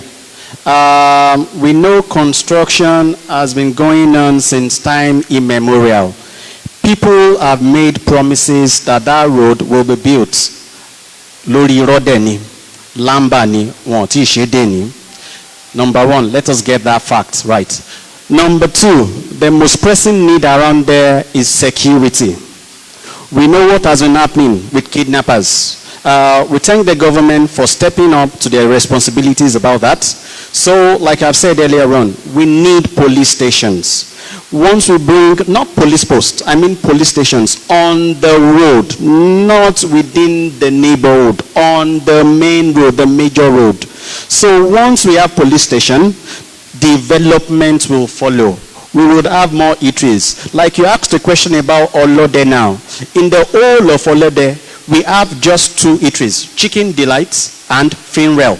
There might be other eateries that have missed out. But once we have adequate security, we would have more development. We'd have small businesses coming into Oluyole and the express corridor that you're talking about. Once we have adequate security there, we would have more commercial activity around there. And once we have more commercial activity around there, there will be development. Development does not happen on its own. There's a process to development, and we need to follow that. Thank you very much. Thank you. Thank you very much. Mr. Tokunbo Ogushola from the Social Democratic Party. And I'm coming to the representative of APC, Honorable Tolulope Akande Shadipe. I want you to look at Nila. There is a youth development center place, and you have been representing Oluyole Federal Constituency. Why haven't you done something about that youth development center? You've given me a very easy question to answer. And there's documentation to support what I'm about to say. Since I came on board, I do not have direct funding or jurisdiction to do anything other than appeal to the federal government. Several times I have gone to the minister's office. I have written several letters asking them to begin to develop Onila. I have requested that be inputted back into the budget of the Federal Republic of Nigeria. And there's documentation, but I cannot hold a gun to their head to do it. All I can do as a representative of my people is to continue to lobby that it is included. The current minister has promised me that something will be done before the end of this administration. The chairman of the committee in charge in the House of Representatives calls me not by my name. Anytime he sees me, he says Onila. So he addresses me as Onila to show you the efforts. And I have documentation to prove that I have gone over and above. But I do not own the federal government. I am not in charge of any ministry. If I were in charge of a ministry, believe me, it would have been done already. Thank you very much for answering my question. And I'm coming to Mr. Ilela Bayo of the Labour Party. As I said, there is another sector, there is Idi Anyure sector. And I'm coming to you to look at Idi Anyure sector. That's where we have crane. That's where we have the industrial area for this your community that you want to represent. Tell me, that's where we have the largest quarry. Tell me what law that we can put in place that will help that area develop. Thank you. Once again, my name is Ilela Bayo Bamdele, representing the Labour Party. Egbeya Baba Omo. That's invariably is my axis, and that is where I came from. One of the land, we have terrible and fertile land at the Idi sector, at Oluyole exclusively. And we have to make it investor friendly. And we can't do that without catering for the issue of security. And we all know for quite a while now, we've had the issue of kidnapping, and even our farmers are running away from their farm. And we want to bring out farm produce from this area. We want to invest in farming in this area. The first thing we will cater for is the issue of security through community policing. We have our Agbekoyas, we have the OPCs, we have the vigilantes. The government needs to recognize them more through the law, and we'll also assist them. You know, if you are not satisfied, if you are not full, you can't afford buying all these gadgets. So we'll assist our local farmers. Then we need to make it more investor friendly, which we will do. And also, we will create avenue for our traders. Our traders are no longer fit to be running helter-skelter under power line. We will give them good farm market centers. Then we have a lot of our schools. We have a lot of our schools with no teachers. For the past 5 years now, I can tell you there's Onidajo. I went there 5 years ago, and there's a primary school teacher that teaches the whole 6 classrooms. And any day the man is not in school, the student will not attend school. And this place is about less than 3 kilometers from Idia in Where is that? Onidajo, after Alata. So we will assist by creating teachers for the primary schools in our area. Thank you. I hope we are taking note of that. I'm hearing that Oluyole for the first time, and I think we should take a look at that very quickly. All right, so, Biodu. So, ẹ̀yin èèyàn wa tí ẹ̀ ń gbọ́ wa ń lé, ẹ máa wò wá lórí Facebook, Splash FM 105.5 Ìbàdàn, Lágelú FM 96.7 lórí Facebook. Ẹ drop comment yín, ẹ share rẹ̀, kẹ́ ẹ sì tún like. Ẹ dákun ẹ yá mi ní ìṣẹ́jú mẹ́rin. Mo fẹ́ mú ọ̀rọ̀ kan wá láàrin olùdíje nínú ẹgbẹ́ òṣèlú APC àti olùdíje nínú ẹgbẹ́ òṣèlú Accord. Láàrin ìṣẹ́jú méjì àkọ́kọ́, a fún olùdíje Accord láàyè láti dáhùn sí àwọn ọ̀rọ̀ kan tẹ́ ẹ sọ lórí ètò mi ń jò ní. Tí ẹ bá wá ní nǹkan kan tẹ́ ẹ fẹ́ sọ sí, ẹ ní ìṣẹ́jú kan gẹ́gẹ́ bá a ṣe sọ wípé láti raise objection láti sọ̀rọ̀ sí. Àwọn náà wà ní ìṣẹ́jú kan láti dáhùn padà. Ọ̀rọ̀ tẹ́ ẹ kọ́kọ́ sọ ni wọ́n fẹ́ dáhùn fún ní ìṣẹ́jú méjì. Tẹ́ ẹ bá wá ní nǹkan tẹ́ ẹ fẹ́ sọ láti kàntàn bá wí, ẹ ní ìṣẹ́jú kan. Táwọn náà bá wá lé síbi ìtọ́fẹ́ fún yín, òun ní ìṣẹ́jú kan, ó jẹ́ ìṣẹ́jú mẹ́rin. Ó túmọ̀ sí pé a ti dé ìpele oníṣẹ́jú kọ̀ọ̀kan báyẹn, a padà sí ìṣẹ́jú méjì mọ́ o, ìṣẹ́jú kan ló kù báyìí fún gbogbo òbéèrè. Ńgbò bá yá, a dé ìṣẹ́jú àyà ọgbọ̀n. Ní ọjọ́ tí Honourable Sádípẹ̀ wá sórí ètò mi last, wọ́n sọ wípé Prince Ayọ̀dèjì Abbas Alẹ́ṣinlọ́yẹ ẹ̀ sọ pé ẹ fẹ́ ṣe Honourable o nígbà náà pálágà àdúgbò àbílẹ̀ lẹ́lẹ́ fẹ́ ṣe. Pé so ọ̀rọ̀ tí ń jà rìnrìn nígboro pé ẹyin kìíní kan èmi ló yẹ kí n gba tíkẹ́ẹ̀tì wọ́n gba tíkẹ́ẹ̀tì lọ́wọ́ mi fún ní gbàdógójì ìwájà wọ́n ní kò ṣẹlẹ̀ o torí alága àdúgbò àbílẹ̀ lẹ́lẹ́ fẹ́ ṣe ẹ̀ tí ẹ̀ sọ pé ń gbòòrùn House of Rep alákọ̀ọ́kọ́ wọ́n lẹ́lẹ́ẹ̀kejì ọ̀rọ̀ lórí àgbò tó fún mi kéré nǹkan kan mo tún ní wọ́n lọ gbé mi fún sí wọ́n ní ọ̀rọ̀ lórí màálù pé kìíní kan kò pín màálù lọ́dọ̀ mi nígbà tá à ń pín màálù ní court case ṣẹlẹ̀ ṣé kí n tó wá mọ pé màálù lọ ní bí àyànjú ẹjọ́ náà so ọ̀rọ̀ lórí kókó mẹ́tẹ̀ẹ̀ta alága àdúgbò àbílẹ̀ lẹ́ẹ̀ fẹ́ ṣe lẹ́ẹ̀ lọ Federal Rep wọ́n lágbo olè yá tí wọ́n fún yín kéré wọ́n ní ó dáná ẹ̀ tún bá ń gbélé ìsìn fún nígbà náà kan fi pàṣẹ ọ̀pù wọ́n ní ẹlẹ́ẹ̀kẹta ọ̀rọ̀ lórí màálù mo rò pé màálù Victory ni wọ́n ń sọ pé màálù ọ̀dọ́dọ̀ yín wọ́n ní ti ń bì yín nínú. Anyway, mi ò expect debate ẹ ti ń take seriousness out of it because tá a bá ti sọ ọ̀rọ̀ afẹ́ báwọn èèyàn sọ̀rọ̀ lórí tá a ṣe lórí tá a fẹ́ dà if anybody ló ní right láti sọ tó wù you know me very well you know ẹ máa antecedent mi ẹ máa ti máa ṣe bọ̀ mi nǹkan ní nǹkan òun mi farmer ni mí mo ń sin ẹran mo ń sin màálù how can you be talking of à ń sọ̀rọ̀ pé àwọn ọ̀nà kan wà 20 kilometres wọ́n lọ ń ṣe ní 200 meters ẹ máa béèrè yẹn à ń sọ àwọn ọ̀rọ̀ ẹ̀ńtẹ́ ń sọ yìí káàtì ẹ̀ lọ sọ pé wọ́n ní màálù ló ń bí mi nínú for the purpose of this argument àti gbà màálù ní àbí èwo God bless you ẹ jẹ́ kú àwọn ò gbọ́dọ̀ máa sọ̀rọ̀ màálù bí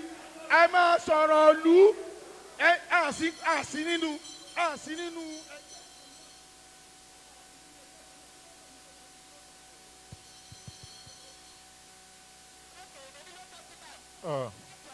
lórí ọ̀rọ̀ pé àwọn lọ́làwọn ò ṣe Honourable Bimbo Kolade is alive adẹ̀pẹ̀ fún wa he was local government chairman Baba Adeyemo who was the vice chairman of the party is alive James Adeleke who was also a chairman of the local government at one point is alive and they can all verify the story that he said he was not interested he wanted to be chairman local government ní local government lòun fẹ́ ṣe náà lórí ọ̀rọ̀ màálù gbogbo àwọn tó wà lálẹ́ tí mo dárúkọ yìí náà wọ́n mọ̀ nǹkan ọ̀rọ̀ màálù mi lè purọ́ fún yín pa ọ̀rọ̀ màálù.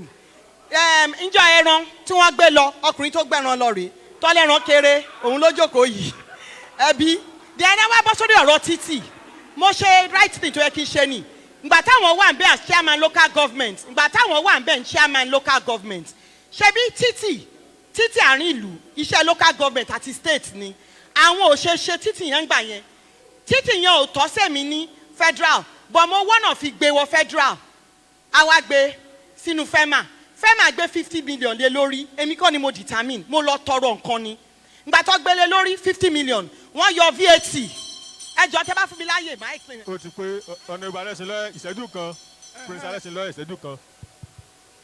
mo fẹ́ sọ fún yín lẹ́nìí ẹni tán ló wà ń bí fún ló wá gbé ẹran fún mi a gbọ́dọ̀ máa sọ bí ìdáwẹ́wà nbá ní kó dìde kó sọ̀rọ̀ bóyá wá gbé èmi ló wá gbé ẹran fún you see it's like kéèyàn máa yọ exchange ampas nígbà ọdún tó o bá gbé wá fine tó o bá gbé wá ẹlẹ́rìí tó ń sọ yẹn I will give you ẹlẹ́rìí kan ni màá fún yín tó wá bẹ̀ mí tó fa ọmọbìnrin ilé mi lọ èmi ò ń sọ rédíò Her Excellency Mrs. Ajimobi ṣì wà láyé please ask her. All right.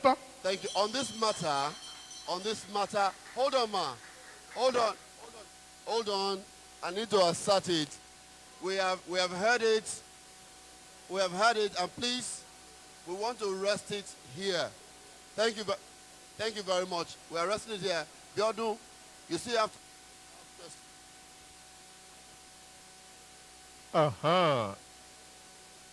A ti kúrò ní abala ìbáyìí abala oní ìbéèrè oníṣẹ́jú kan la wà yìí léyìí tí ó sì kan gbogbo olùdíje pátá tí ò ní ṣe pẹ̀lẹ́ nìkankan. Olùdíje lábẹ́ àṣẹ ẹgbẹ́ òṣèlú Labour ọ̀dọ̀ yín ni màá ti bẹ̀rẹ̀ tí n bá ti kúrò SDP máa dáhùn tá a bá ti kúrò APC máa dáhùn á wà wá sọ́dọ̀ accord. Ẹ sọ àbá òfin kan tẹ́ ẹ ti gbà lérò tó jẹ́ pé tẹ́ ẹ bá ti délé aṣòfin yẹn tí ẹ ti ṣiṣẹ́ lórí ẹ̀ gan pé ẹ lọ gbé síwájú ilé pé àbá òfin lélẹ́yìí. Ẹ sọ motion kan tẹ́ ẹ ti gbà lérò wípé ẹ lọ rèé gbé síwájú ilé pé eléyìí nílò ìdásí yàjóyàjó o tẹ́ ẹ lọ rèé gbé síwájú ilé tó lọ ń bá kà yín yẹ láti dìbò wọlé. Ẹ ṣe gidi gan àbá òfin kan tí mo mọ̀ pé ń jẹ wáyà lórílẹ̀‐èdè Nàìjíríà ṣẹ́rí àwọn ìlú kan wà ẹ mọ́ bínú tí nǹkan dán mọ́rán dáadáa tó sì jẹ́ pé àwa pẹ̀lú gbogbo ohun àlùmọ́nì tọ́lọ́run ti fún wa ó yẹ kó máa dán mọ́rán fún wa ju bó ṣe ń dán mọ́rán fún wọn lọ ni pé ẹ já decentralize central ara restructuring ta nídìí ni pé ẹ gbé agbára kúrò central ẹ empower local government ló súnmọ́ aráàlú jù local government láwọn ìlú irú United Kingdom local authority àwọn ni wọ́n ṣèpèsè ẹ̀kọ́ àwọn ni wọ́n ṣe ìpèsè omi àwọn ni wọ́n ṣe ìpèsè ètò ìwòsàn local government ló súnmọ́ wa jù àlè pàǹlọ Àbújá ká fẹ́ lọ máa jà fún nǹkan ẹ decentralize central kẹ́ gbé agbára padà sí local government and that was the motive initially behind the creation of local government to bring government closer to the people. Yàtọ̀ sí yẹn motion táwa ó move ṣẹ́rí financial regulation authority wa wọn wà well regulated torí ẹ̀ lẹ́mọ̀ rí nírú ìsìn POS ló lówó jù Nàìjíríà. àsìkò yín ti pé ìṣẹ́jú kan ní ìbéèrè kọ̀ọ̀kan nísìnyí olùdíje SDP motion kan bíìlì kan tẹ́ ẹ ti ṣiṣẹ́ lórí ẹ̀ tẹ́ ẹ fẹ́ gbé lọ wájú ilé. Ẹ ṣe olóòtú Tókunbọ̀ Ògúnṣọlá láti ẹgbẹ́ ẹlẹ́ṣin funfun ẹgbẹ́ SDP kò kí ń ṣe ẹyọ kan ni mo ní mo ti sọ lára ẹ̀ ń bí màá bẹ̀rẹ̀ látòrí ètò ìṣàkóso iná kán bẹ̀rẹ̀ sí fún àwọn state government lágbára láti generate iná wọn tí wọ́n fẹ́ lò tó bá wá kùnlẹ̀ a lè tà fúnjọba àpapọ̀ alákọ̀ọ́kọ́ nìyẹn ẹlẹ́ẹ̀kejì ní domiciliation gbogbo àwọn nǹkan tó jẹ̀bi ìrànlọ́wọ́ látọ̀dọ̀ ìjọba àpapọ̀ màá fún wa lẹ́ example trader money wọ́n ní láti gbé wá sọ́dọ̀ local government ẹlẹ́ẹ̀kẹta a ti ń sọ̀rọ̀ nípa local government autonomy a kàn ń pala ẹnu lórí ẹ̀ ni tá a bá fẹ́ really ṣe nǹkan kan ó yẹ ká lè dá regional revenue mobilization commissions lóríṣiríṣi sílẹ̀ tá a bá dá yẹn sílẹ̀ a lè gbọ̀nà ọbẹ̀ yẹn fáwọn council lówó directly ọ̀rọ̀ òfin kò kí ń ṣe rocket science ọgbọ́n orí ni ó gbà tá a bá fẹ́ jẹ́ kówó dọ́dọ̀ council directly òfin wà ọ̀nà wà tá a lè gbà ṣe. ẹ ṣeun olùdíje APC. tèmi ẹ mọ̀ pé mo ti ṣe nǹkan púpọ̀ bọ̀ ní ìta padà yìí lọ there is a constitution amendment tí ó ṣe pàtàkì fẹ́mi and it is regional governance. For Nigeria to return to regional autonomy. So each region can develop at its pace, and it will be faster at that point. We will not be stunted. For example, Lagos State under Babawa, Ashiwaju, Bola Ahmed Tinubu would have been generating their own power now if it was not for this federal, when he was governor, Lotigbe, and what turbines yes she wambe. Now, koto tu she pataki fún mi, tí mo ti gbé wọlé as a petition now. But tó máa ṣe kókó ni pé tó bá ti ń kọ́ federal highway ní Nigeria, kó máa láti ṣe footbridge sí. Àwọn èèyàn wa, for example, Oluyole and other local governments wọ́n kú lójoojúmọ́ torí Lagos Ibadan expressway kò ní footbridge. Mo ti ṣe petition lórí ẹ̀, so wọ́n ti kọ́ wọn into order, but máa fi ṣe òfin ṣíṣe because ó ṣe pàtàkì. Life is important to me. And then lórí ọ̀rọ̀ police accountability, mo ti move past motions lórí ẹ̀, but a máa ṣe bills lórí ẹ̀ in view of it. Then lórí Baba. Oya, accord. Hello, Eshe. Gẹ́gẹ́ bí mo yẹ sọ lọ, Ayọ̀dèjì Abbas Alẹ́ṣinlọ́yẹ́ fún ẹgbẹ́ Accord. Mo ń sọ lẹ́ǹkan pé the very first thing tó important ni true federalism. Tí true federalism bá wà, then we'll be talking of creation of state police. Tí creation of state police bá wà, a lè decentralize agbára nípa policing. Wàhálà security yìí ó ti pọ̀ jù. The way it is being done in some advanced countries. Ẹ̀ẹ́dẹ̀rí òfin mi tí mo tún fẹ́ ṣe ó ní nípa corporate social responsibility tó ń sọ di àṣà. It should not be àṣà. Ní 13% derivation ní other zones tí wọ́n ń lò, wọ́n fi ń fún àwọn ọmọ wọn níṣẹ́. But tẹ́ bá wà ní ìdí ayùn rẹ̀ ní Olúyọ̀lé local government, àwa la ní companies tó pọ̀ jù. Tí ó bá ti di òfin ipe a company within that local government, ó gbọ́dọ̀ fún ọmọ ńbẹ̀ ní iṣẹ́. Thank you. Thank you very much. Please, shall we give them a round of applause again to appreciate all of them? All right. I want my colleague here to ask a question, and then we'll come to you asking each other questions, because I'm coming to that point as well. Now, I have done what we call road reports on Splash FM. And we are at a point in time concentrated on Oluyole local government and the federal constituency. So, Tayo Yilado will ask you questions about these roads. And we want the question to be answered in 1 minute each. Thank you. Ẹ ṣé aki gbogbo ẹ̀yin akópa fún àsìkò yín tẹ́ fi sílẹ̀ láti wà níbí. Tẹ́ bá wo ìjọba àbílẹ̀ Olúyọ̀lé, tá wo ẹkùn méjèèjì, Ọlọ́dẹ sector àti Ìdí Ayùn rẹ̀. Ẹ rí pé ọ̀nà kan ó pa ẹkùn méjèèjì papọ̀. Ayégún ni wọ́n ń pè bẹ̀, ṣùgbọ́n ìròpá Ayégún bẹ̀. Ayégún Olómi tó lọ sí ọ̀nà Alápá tó lọ sí Ìjẹ̀bú. Ọ̀nà yẹn lọ báyẹn, wọ́n ti award ọ̀nà yẹn ti pẹ́ láti around 2015. Rẹ́súrẹ́sú wọ́n sì ń ṣe ń bẹ̀ dìsìn, wọn ò tí ì ṣe di Ayégún gangan. Tá bá wá lọ sí Ìdí Ayùn rẹ̀ sector láti Tipa garage, ọ̀nà tó lọ Sọgbọ́dán lọ sí Ayégún Ọ̀lẹ́yọ̀ lọ sí Báre, tá a padà lọ fi já sí ọ̀nà tó lọ sékòó. Ọ̀nà yẹn bẹ́ ń bẹ̀, ọ̀nà yẹn ló di sọ àtàyàn yẹn lásìkò yìí tó ti dé ọ̀dọ̀ fámà tí wọ́n ṣe díẹ̀ níbẹ̀. Mò ń gbọ́ yí pé ọ̀nà Dr. Yunus wọ́n promise pé wọ́n ó ṣe 1 kilometre ń bẹ̀. Ohun tí mo fẹ́ béèrè ni wípé ọ̀nà inú ìwádìí mi kò tí ì sí nínú iṣẹ́ ìjọba àpapọ̀ ní Nàìjíríà. Ọ̀nà wo lẹ́gbẹ̀gbà tó fi jẹ́ pé ọ̀nà yìí ó wà ní ọ̀nà ìjọba àpapọ̀ tí ò ní jẹ́ wípé ìdákúrekú àwọn yóò máa gbé nínú ìnira ní ọ̀nà yẹn, tí iṣẹ́ tí ó sì gbàngbó máa wáyé ń bẹ̀ ní kankan tí èṣe ní ṣúẹ́ṣúẹ́ bí irú eléyìí tí ó débẹ̀ báyìí lọ́wọ́. Ẹ ṣé púpọ̀. Ọ̀nà méjèèjì ni o, Ayégún méjèèjì. Ṣẹ́rí tó wà ní. Ẹ ẹ ṣeun Mr. Ilé Labayo. wọ́n ti pa kínní o. ẹ ṣe ó kọ́ mi ní Ilé Labayo Bámidélé láti ẹgbẹ́ Labour Party.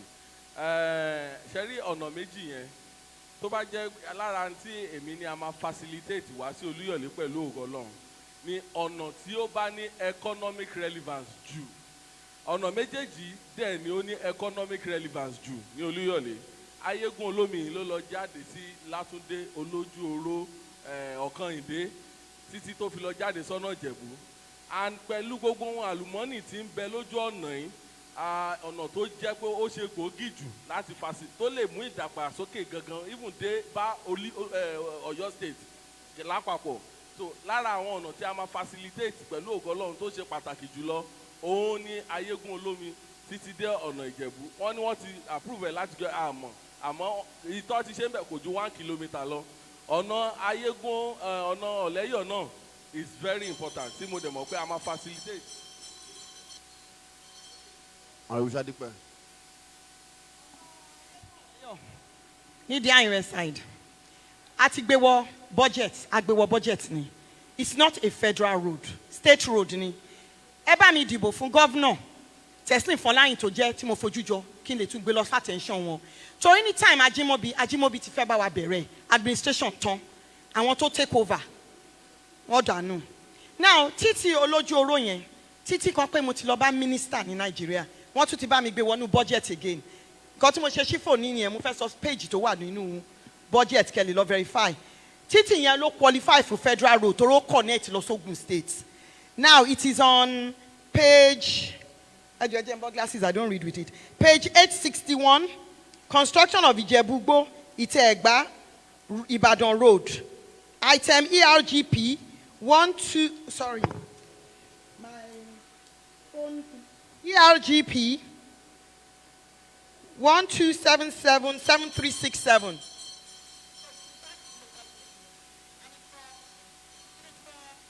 On the part of the time with the time. Thank you very much. It's gone. Just 1 minute. You Ẹ ṣé gan olóòtú. question. You said it's already in the budget. All right. Thank you. Okay. Ẹ ṣé gan olóòtú. Àti pé ó wà nínú bọ́jẹ̀tì àti pé kò wà nínú bọ́jẹ̀tì Ọlọ́run fún wa lóore ọ̀fẹ́ àti rí bóyá ó wà ń bẹ́ẹ̀ ní tòótọ́. Lórí Yunus Akíntúndé ẹ̀yin ará Olúyọ̀lé ẹ sá fáwọn ẹlẹ́tàn jẹ o. Yunus Akíntúndé ó jẹ́ commissioner for works kò ṣe 0.1 kilometre as commissioner for works lórí títì yẹn ẹ sá fún ẹlẹ́tàn jẹ. Ó wá dé báyìí ní ìsìn ó wá sọ pé òun fẹ́ ṣe kìlómítà kan kò tí ì ṣe o kó yá wá ṣe ara nǹkan tó jolúyọ̀lé nìyẹn. Ẹlẹ́ẹ̀kejì ẹjọ́ ẹ sá fún lámbà. Ẹlẹ́ẹ̀kejì lórí ọ̀rọ̀ títì yẹn tó bá wà nínú bọ́jẹ̀tì á wò ó. Ẹ má dẹ̀jẹ̀ kan tàn wá o ọ̀rọ̀ títì road construction ni mo fi bẹ̀rẹ̀ ilé ayé bọ́nà yẹn ṣe gùn tó kò ṣeé ṣe lẹ́ẹ̀kan ọ̀nà táwọn ó gbà ṣe lélẹ̀ ìjọba ò lè gbé hundreds of millions sílẹ̀ fún local government kan 774 local government la ní lọ́yọ̀ state. So a ṣe in phases ni ọ̀nà méjèèjì tẹ́ ẹ sọ yẹn á gé sí 4 phases tá a ṣe ní pẹ́pẹ́pẹ́ bí Buhari ṣe ń ṣe títì Èkó sí Ìbàdàn lọ́wọ́ báyìí ẹ rí bọ́n ṣe ń ṣe bàtán tó. Thank you. Thank you. All right. Thank you. Thank you. You. Hold on. You will notice that when your time is up, the microphone goes off. Yeah. So that's why. And when you kick off, thank you. Honorable lawyer. Ayodeji Abbas Aleshiloye of Accord Party again. Yes, on a funny. I want debate kan. Ara àwọn tí ó ń ṣe debate ní ọ̀nà yìí kò ń ṣe federal road torí kò ń ṣe interstate ni Ẹ̀gbá land ló lọ já ló lọ forí sọ. But having said that káàtì ẹ̀wà tún sọ yẹn tán ẹ̀ ń pàlè lọ́nà yìí ni kódà nígbà ẹ bá lọ ṣe 200 meters tó bá ti wò ó wọ́n ní 200 meters wà ń bẹ̀ ó ti lọ ẹnìkan tó wá dìde ó lóun ó ṣe 1 kilometre ọ̀nà tó ní stretch over 20 kilometres kí ni káwọn ará Ayégún máa sọ tẹ́ bá ti ṣe 1 kilometre ń bẹ̀ do your job press for it lobby for it get us good roads ẹgbẹ́ road yìí wá ní àfẹ́kẹ́ nìkan kan sọ pé òun ṣe wá láàánú òun wá ṣe 1 kilometre tí a bá dìbò ẹ̀ ní rántí pé fẹ́ wá ṣe 1 kilometre. It's not too good. It's not too good. He didn't do well with that. Ẹ ṣé. All right. Thank you. I have just 2 minutes, since we are 4, to do this round very quickly, and then I give Biodun the last question. Audience, please. You know we said we are going to close at 1, and it's almost 1 o'clock now. Now, I want you to ask yourself one question each. So when you ask one person to ask a question, and that question will be answered in 30 seconds. In 30 seconds. In 30 seconds. I have 2 minutes to deal with this. I'll start from the Labour Party. Mr. Ilabayo, who are you asking question, and what's your question? Okay, my question goes to Honorable Tolulope Shadipe, the current House of Representative candidate in Oluyole. I would like to ask, since the Skill Acquisition Center that Honorable Gundepo started is a federal government project that should have been completed by yourself, but you said due to some instances. As a well-meaning representative, which I know is actually one of my plans, that if it's something that I cannot embark on, I will start one. So I'm asking her, why didn't you start a skill acquisition center for the development of the youth in Oluyole? Thank you. Your time starts now. Thank you very much. You know, I wish you knew, I have requested for a new skills acquisition center, and it included an ICT center in it. Federal government paces itself. When it happens, you will see my name boldly written on it, because it's going to happen. But for progress to come, there must be continuity. Let's stop this stop and start. We're cheating ourselves in the Southwest. I have ranking colleagues who are able to attract. Thank you. You have answered the question just the time. Now, Honorable Shadipe, I want you to pick someone amongst them and ask your question. Really and truly, I'll tell you, there's no question for me to ask. But Because, I want you to do that. no, let me explain why. Because they're going to come here and tell you a fictitious answer. Allow them. No, let me land, please. Sorry to do this. I'm tried and tested. So what question am I asking them? Ask them, if they get the vote of the people, they're going to represent people of your constituency, including you. So I want you, as a standard of this questioning, to ask one of them that you feel as the They should tell me what. Pick one person. Okay, I'm going to pick my strongest antagonist. Yeah, go ahead. At one point, we were Mention friends. his name. His name is Abbas Oluyole. My question to him is this. He's very antagonistic towards me. May I ask why? Because that's not what's going to solve the problem of Oluyole. All right. And can he stand here and authoritatively say that I have not delivered on my mandate? And at the same time, I want him to give us evidence of the so-called roads he said he built, of the so-called schools he said he built. Because I have conflicting It's just data. 30 seconds. All Thank right. you. Abbas, I'll let you know. Yeah, 30 seconds if you to say 30 answer him. seconds for all those questions, it's not. Well, let me say this, Madam Tolulope Akode Shadipe. I have nothing. I have nothing.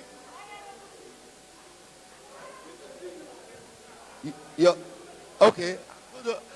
Hold on. Thank you, everyone. Thank you. I'll have to stand up. This is very crucial to me. And I want us to please listen to them. Honorable Abbas Oluyole, your 30 seconds starts now. Thank you very much, Mrs. Tolulope Akode Shadipe.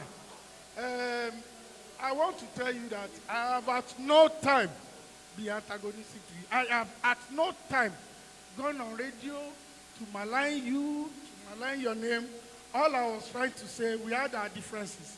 I was in 2 communities today, and what they were telling me, the first thing they attacked me with, you brought somebody here, we have not seen her since. You are now coming again to say you are canvassing for vote. Now, Okay. Your time is up. Thank you. A round of applause for him. All right. I come to you. I come to you now. Honorable, it's all right. I mean, you have answered. Answer with what you're given. I want you to pick someone amongst the other three and ask your question. ẹ ṣe gan màá béèrè béèrè lóyìnbó àti ní yorùbá. Ẹyọkan ni. bẹ́ẹ̀ ni ṣé kò ní sí. ẹni tí mi ò bá béèrè lọ́wọ́ ẹ̀ ò sí lórí ìdúró bọ́ mo lè béèrè wọ́n lè dáhùn láti lé. kandidate ẹgbẹ́ PDP ó yá jẹ́ kí n béèrè. lára àwọn mẹ́ta yìí ni mo fẹ́ béèrè lọ́wọ́. This will go to Honorable Abbas Aleshinloye. Okay. Why did you bring Honorable Tolu Shadipe in the first place? All right. Your 30 seconds. Oh, thank you. No.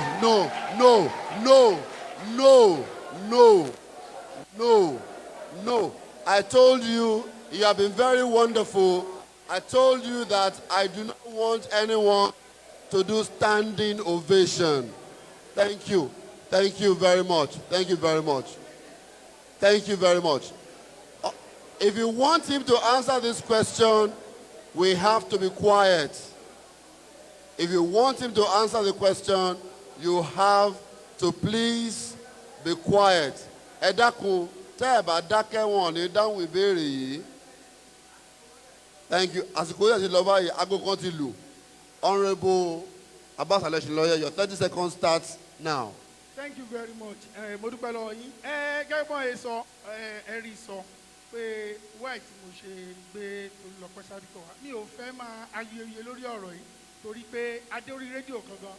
Ó ní ta ló ń jẹ́ bẹ́ẹ̀? Mi ò mọ̀ rí. Gbogbo iṣẹ́ tí mo ṣe àti tí mo ṣe mo fi canvas mo fi campaign fún. But ẹni tó jù mí lọ ló introduce ẹ̀ sí mi. The governor. The governor is no more. The wife was there. Ìyàwó wọn wà láyé sí Her Excellency. Ẹni tó bá dẹ̀ jù yàn lọ tó bá béèrè pé bá mi help ẹni sister ẹni èèyàn á help ẹ. All right. No cat calls. No cat calls. Honorable Abbas Aleshinloye, have been fired 2 questions. It's your time to ask question. Yes, sir. Yeah, ẹ ṣe eléyìí tí mo fẹ́ béèrè ni pé. Owó ta lẹ́tí fẹ́ béèrè. Mo fẹ́ béèrè lọ́wọ́ àwọn èèyàn tí wọ́n sọ pé Mr. Shadipe ni. Yes, mo fẹ́ béèrè and with all sense of responsibility o ni mo ṣe fẹ́ béèrè. Ipe lọ́wọ́ Mr. Shadipe with all sense of responsibility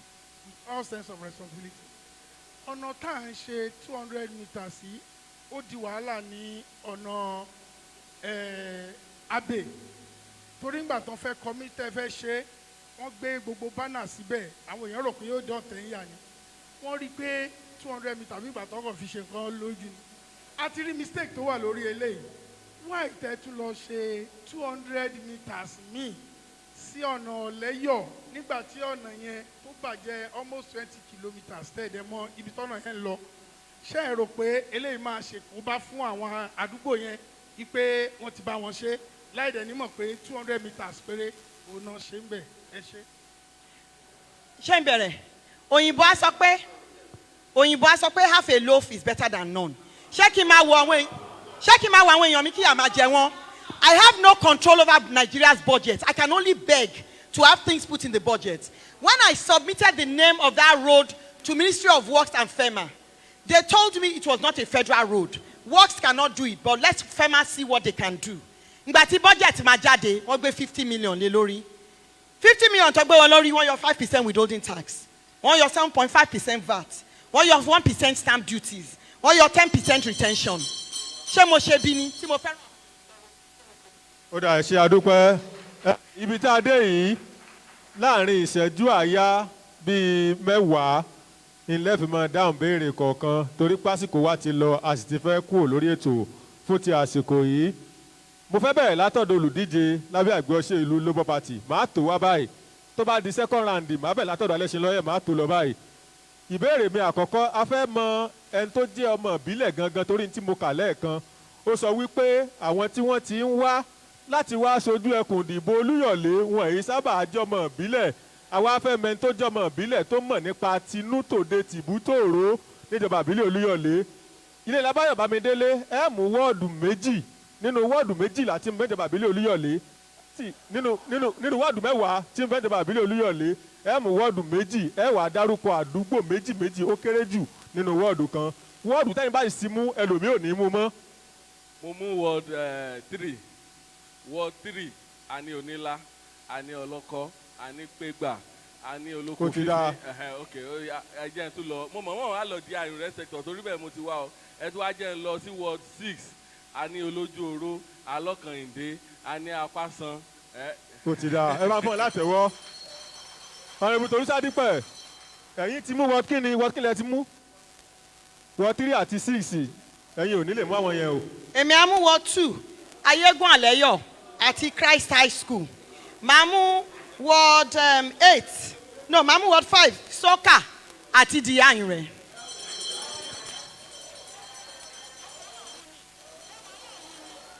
Tòkunbọ̀ ẹ dákun. Tòkunbọ̀ Ògúnṣọlá mú wọ́ọ̀dù méjì. Ẹ jẹ́ ká kọ́kọ́ bẹ̀rẹ̀ láti ward 9 ilé láti kẹ̀ṣọ́ ròde. Ọmọ àbá kéré ni mí.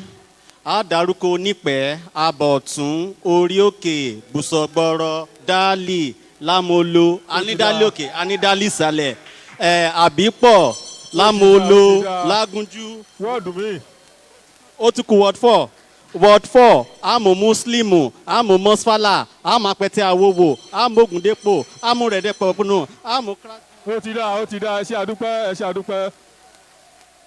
Wọ́n ti mú ward 6, ward 3, 5, ward 9, ward 4. Nínú àwọn wọ́ọ̀dù tó kù ńlẹ̀, Prince Alẹ́ṣinlọ́yẹ mú wọ́ọ̀dù méjì kẹ́dákọ̀ àdúgbò méjì.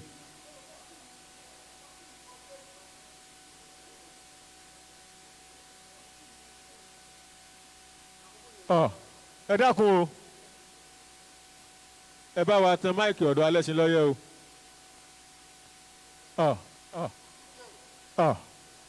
Ẹ gbélé. Sọ̀rọ̀ ẹnu ẹ ayé ò ní mú ní ẹ ṣe kò lè mú o ẹ jẹ́ ká mú ward 8 ẹ jẹ́ bẹ̀rẹ̀ láti ọjà Ìbàdàn Sanusi Abanla Ìkìjà Aláhọ̀ ṣótó àbíkẹ́ tó máa sọ sí Abá dáadáa. Ẹ jẹ́ ká tún mú ward 5 ẹ jẹ́ ká lọ sóní ìdájọ́ wọ́n ti mú ward 5 wọ́n náà ti mú ward 7 ok wọ́n ní ward 7 ẹ jọ wọ́n ní ward 7 ẹ jẹ́ ká mú ward 7 Olómi Ọlọ́nkẹ́mi.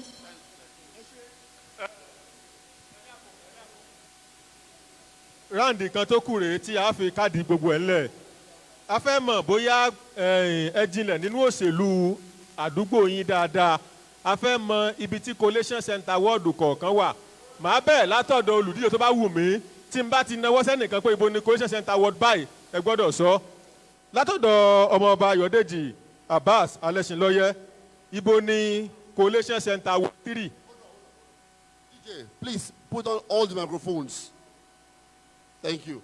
Can you test the microphones? I want to be sure that they're on. Sound check. Test each microphone. Test your microphone. Is it on? It's just on. How am I, Mr. Ogushola? Ma'am, is yours on as well? Yeah. Mine is testing. Good. Mr. Labayo, is it on? Hello. All right, so we'll keep it on because this is going to be very speedy and fast. Ó dáa nítorí nǹkan tó ti wọ láàrin mo pààrọ̀ béèrè o. Ọmọọba Ayọ̀dèjì Abbas Alẹ́ṣinlọ́yẹ ibo ni collation center ward 2. Abe technical. Ẹ lè bẹ̀rẹ̀ mi o Abe technical.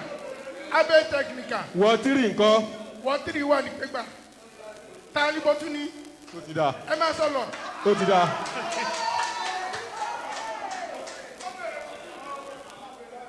Ọ̀gbẹ́ni Tòkunbọ̀ Olúṣọlá. Ògúnṣọlá. Bẹ́ẹ̀ni. Tòkunbọ̀ Ògúnṣọlá. Ibo ni collation center ward 5. St. Michael's Odò Ọ̀nà Ńlá. Ẹ bá ń fún ọ láti ẹ̀wọ̀n wọn gbà á. Honourable Tolu Sadipe, ibo ni collation center Ward 10.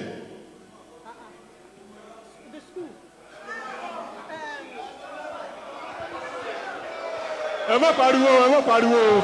Kẹ́ni ẹ má pariwo, ẹjọ́. Ará òjé níbi tí school tí mo ṣe. Ẹ bá ń fún ọ láti wọ́n gbà fún láti wọ́n. Ará òjé níbi tí mo ṣe school sí. Ilé Labayo Bamidele, ibo ni collation center Ward 8.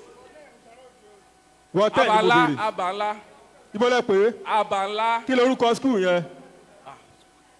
School wa Ẹ bá ó dà Prospect High School. Prospect High School. Ẹ bá fún ọ láti wọ́.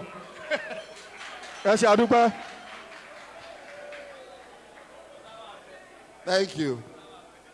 Ẹ bá ń fún àwọn olùdíje, ẹ bá ń fún wọn látẹ̀wọ́, ẹ dákun gbogbo wọn. Ẹ bá ń fún wọn látẹ̀wọ́ dáadáa. Thank you. Thank you very much, everyone. It's been a wonderful time having you in our premises here. Thank you so much for being here. We appreciate everyone who's been here. Candidates, I want to thank you all. I don't know if you still have time to make your last comment. So we'll give you time, just 30 seconds to make your last 1 minute. The GM is magnanimous enough to say 1 minute each. I would have given you 30 seconds, but it gave me 1 minute each for each of you. And so I want you to do two things. Your last statement, and that last statement to conclude spelling your candidacy to the people. Call on the people of Oluyole and tell them why they should vote for you and that they should vote for you. If you have a comment, you can make it within that 1 minute. Start with Honorable Abbas Aleshiloye. Your 1 minute starts now, and I'll be strict about it now. Yeah, thank you. Mo kí àwọn èèyàn wa níjọba ìbílẹ̀ Olúyọ̀lé lọ́pọ̀lọpọ̀. Ẹ ṣé ẹ mọ̀ mí mo mọ̀ yín, èmi ọmọ yín Ayọ̀dèjì Abbas Aleshiloye. February 25 òun la máa di ìbò eléyìí tó kàn mí. Ẹgbẹ́ Accord ni mo wà. Number 1 òun ni mo wà lórí ballot. Accord àtàǹpàkò ní àmì wa. Tí ẹ bá ti ń tẹ Accord, mo dé àwọn ibì kan tọ́nà ń béèrè. Wọ́n láwọn ń béèrè lọ́wọ́ àwọn èèyàn kan. Wọ́n náà sọ pé Aleshiloye sì wà ní ẹgbẹ́ kan APC. Mi ò sí ní APC o. Ẹgbẹ́ Accord ni ọmọọba Ayọ̀dèjì Abbas Aleshiloye ló wà. Mo mọ̀ yín, ẹ dẹ̀ mọ̀ mí. Mo dẹ̀ mọ̀ pé gbogbo wa tá wà ń bì ọmọ ìyá kan náà ni wọ́n. Kò sí cause for alarm pé ká máa búra wa àbí ká bára wa jà. A fẹ́ sìn ìlú ni. A fẹ́ sìn ìlú kí ló fẹ́ wá fàjà ń bẹ̀? A gbọ́dọ̀ wà too desperate láti sin ìlú. Ẹ jẹ́ kí mo kí brother mi Tòkunbọ̀ Ògúnṣọlá ẹ kú o. Mo kí Mrs. Sadipe ẹ kú o. Mo dẹ̀ kí Ilé Labayo ẹ kú o. So mo dúpẹ́ púpọ̀ lọ́wọ́ yín. Ẹ ṣé àjọṣepọ̀ wa Ọlọ́run yóò bàjẹ́. Thank you. Thank you very much. I move on to the SDP, Honorable Ògúnṣọlá. Ẹ ṣé gidi gan. Orúkọ mi ni Tòkunbọ̀ Tómisìn Àkànmú ọmọ Ògúnṣọlá. Ẹ̀yin ará Olúyọ̀lé ẹ mọ ibi tẹ́ ẹ lè wá mi sí o. Ẹ lè wá mi dé Akéré. Ẹ lè wá mi dé Onípẹ́ lọ́dọ̀ bàbá wa Ọ̀pálẹ́yẹ. Ẹ lè wá mi dá Láta. Baálé Aláta dá mi mọ̀ délédélé. Ẹ tún lè wá mi délé wa nísàlẹ̀ Ìjẹ̀bú ilé olókè lókè kòtò S1/335. Ẹ tún lè wá mi dó bèbè lọ́dọ̀ bàbá wa Gbọ́lágadé tó fi já sí wípé ọmọ inú ilé ni mí o. Ẹ̀yin ọmọléèwé ẹ mọ̀ pé rí bọ́sítì gbà nígbà tiwa. Ẹ̀yin oníṣẹ́ owó àtolókòwò ẹ mọ̀ pa ṣẹ̀kúnwọ́ fún yín nípa òkòwò yín. Ẹ mọ̀ pa tún létò ẹ̀yáwó aláìlélẹ̀ fún yín. Ẹ̀yin àgbàlagbà láti 50 ọdún lọ sókè ẹ mọ̀ pé ẹ rí bọ́ọ̀sì ọ̀fẹ́ wọ̀ nígbà tiwa. Ẹ̀yin àgbàlagbà tẹ́ ti pé 60 ọdún lọ sókè ẹ mọ̀ pa ṣètò owó arúgbó. Ẹ̀yin opó àsanwó ìfún yín pẹ̀lú táwọn arúgbó náà ni. Ẹ ṣé gidi gan, mo dúpẹ́ ẹgbẹ́ SDP. Thank you. All right, Honorable Sadipe, your final 1 minute starts now. Mo dúpẹ́ ní ọwọ́ gbogbo àwọn tó wà nílé àtàwọn tó wà ní audience bí. Ẹ má bínú pé mi tètè dé, iṣẹ́ yín náà ni mo bá lọ. Bó ṣe mọ̀ pé I am tried and tested. Mo ti fi hàn yín tí mo lè ṣe, mo dẹ̀ lè tuntun ṣe. With continuity means progress. Ẹ wo Lagos State torí pé continuity wà ń bẹ̀ ni. Màá tún ṣe, màá tún ṣùjẹ́ jù bẹ́ẹ̀ lọ. Mo dúpẹ́ lọ́wọ́ gbogbo àwọn tájọ wà lórí podium yìí náà o. Ọlọ́run á mú ìròǹgbà gbogbo wa Amúṣẹ o. All right, thank you. No, until I ask you to. Apologies. Thank you very much. So, Mr. Ilelabayo, it's your time now. Ẹ̀yin èèyàn wa lólúyọ̀lé, ẹ̀yin èèyàn mi, ọmọ yín Ilelabayo Bámidélé láti ilé Abọ̀kè Ìbàdàn, Abọ̀kè Òpè méjì Ìbàdàn. Mo kí yín pé ẹ kú faradà. Ẹ̀yin èèyàn wa lóko tí àwọn jàgídíjàgan wọn jẹ́ eróko dá. Ẹ̀yin ọ̀dọ́ wa tẹ́tí sọ ìrètí nù. Mo fi ń dá yín lójú pé a máa renew ìrètí yín, ìrètí ọlọ́jọ́ pípẹ́ àsìkò ti dé tí ó wá sí ìmúṣẹ. Ẹ̀yin àgbẹ̀ wa á ròyìn lágbára àní dá yín dá ètò ààbò tó ti mẹ́ẹ̀ á dẹ́kun rẹ̀. Gbogbo ẹ̀yin ibi tí a ti rí ilé ìwòsàn tí ilé ìwòsàn bẹ tí ò ti sí nọ́ọ̀sì àbí nǹkan kan á mójútó. Ẹ̀yin ọ̀dọ́ tí ẹ ò níṣẹ́ àní ta slọ́ọ̀tì iṣẹ́ yín sókè ọya ẹ rí slọ́ọ̀tì iṣẹ́ yín gbà. Ẹ̀yin bàbá wa tó ti sọ ìrètí nù àpèsè ń bẹ fún yín àti ẹ̀yin opó gbogbo primary school tí ò sí tíṣà á mójútó nínú òfin àti nínú ìṣe. Ní ọjọ́ ìdìbò tá a fẹ́ di ìdìbò àkọ́kọ́ ìdìbò fún Labour Party láti òkè délẹ̀. Peter Obi for president, Ilelabayo. Thank you. All right. Thank you very much. There shall be no cat calls. I want to thank you all for being a wonderful audience. We want to appreciate you for being part of this audience today and thank all the candidates. So, candidates, please, hello, please. We want you to move back a little bit without your microphone, without your notepads. Please move back. You're going to take a picture with each other now. We want to get a group picture with you. You can leave your... Yes. Yes, please move back. Mr. Gushala, please move back. I want to take a picture with the four of you. Yes. We want you to take a photo now. Yes. Let's do that very quickly. Paparazzi, please do that very quickly. Thank you very much. And I want you to shake each other's hands before you go. Shake your hands, shake your hands, shake your hands.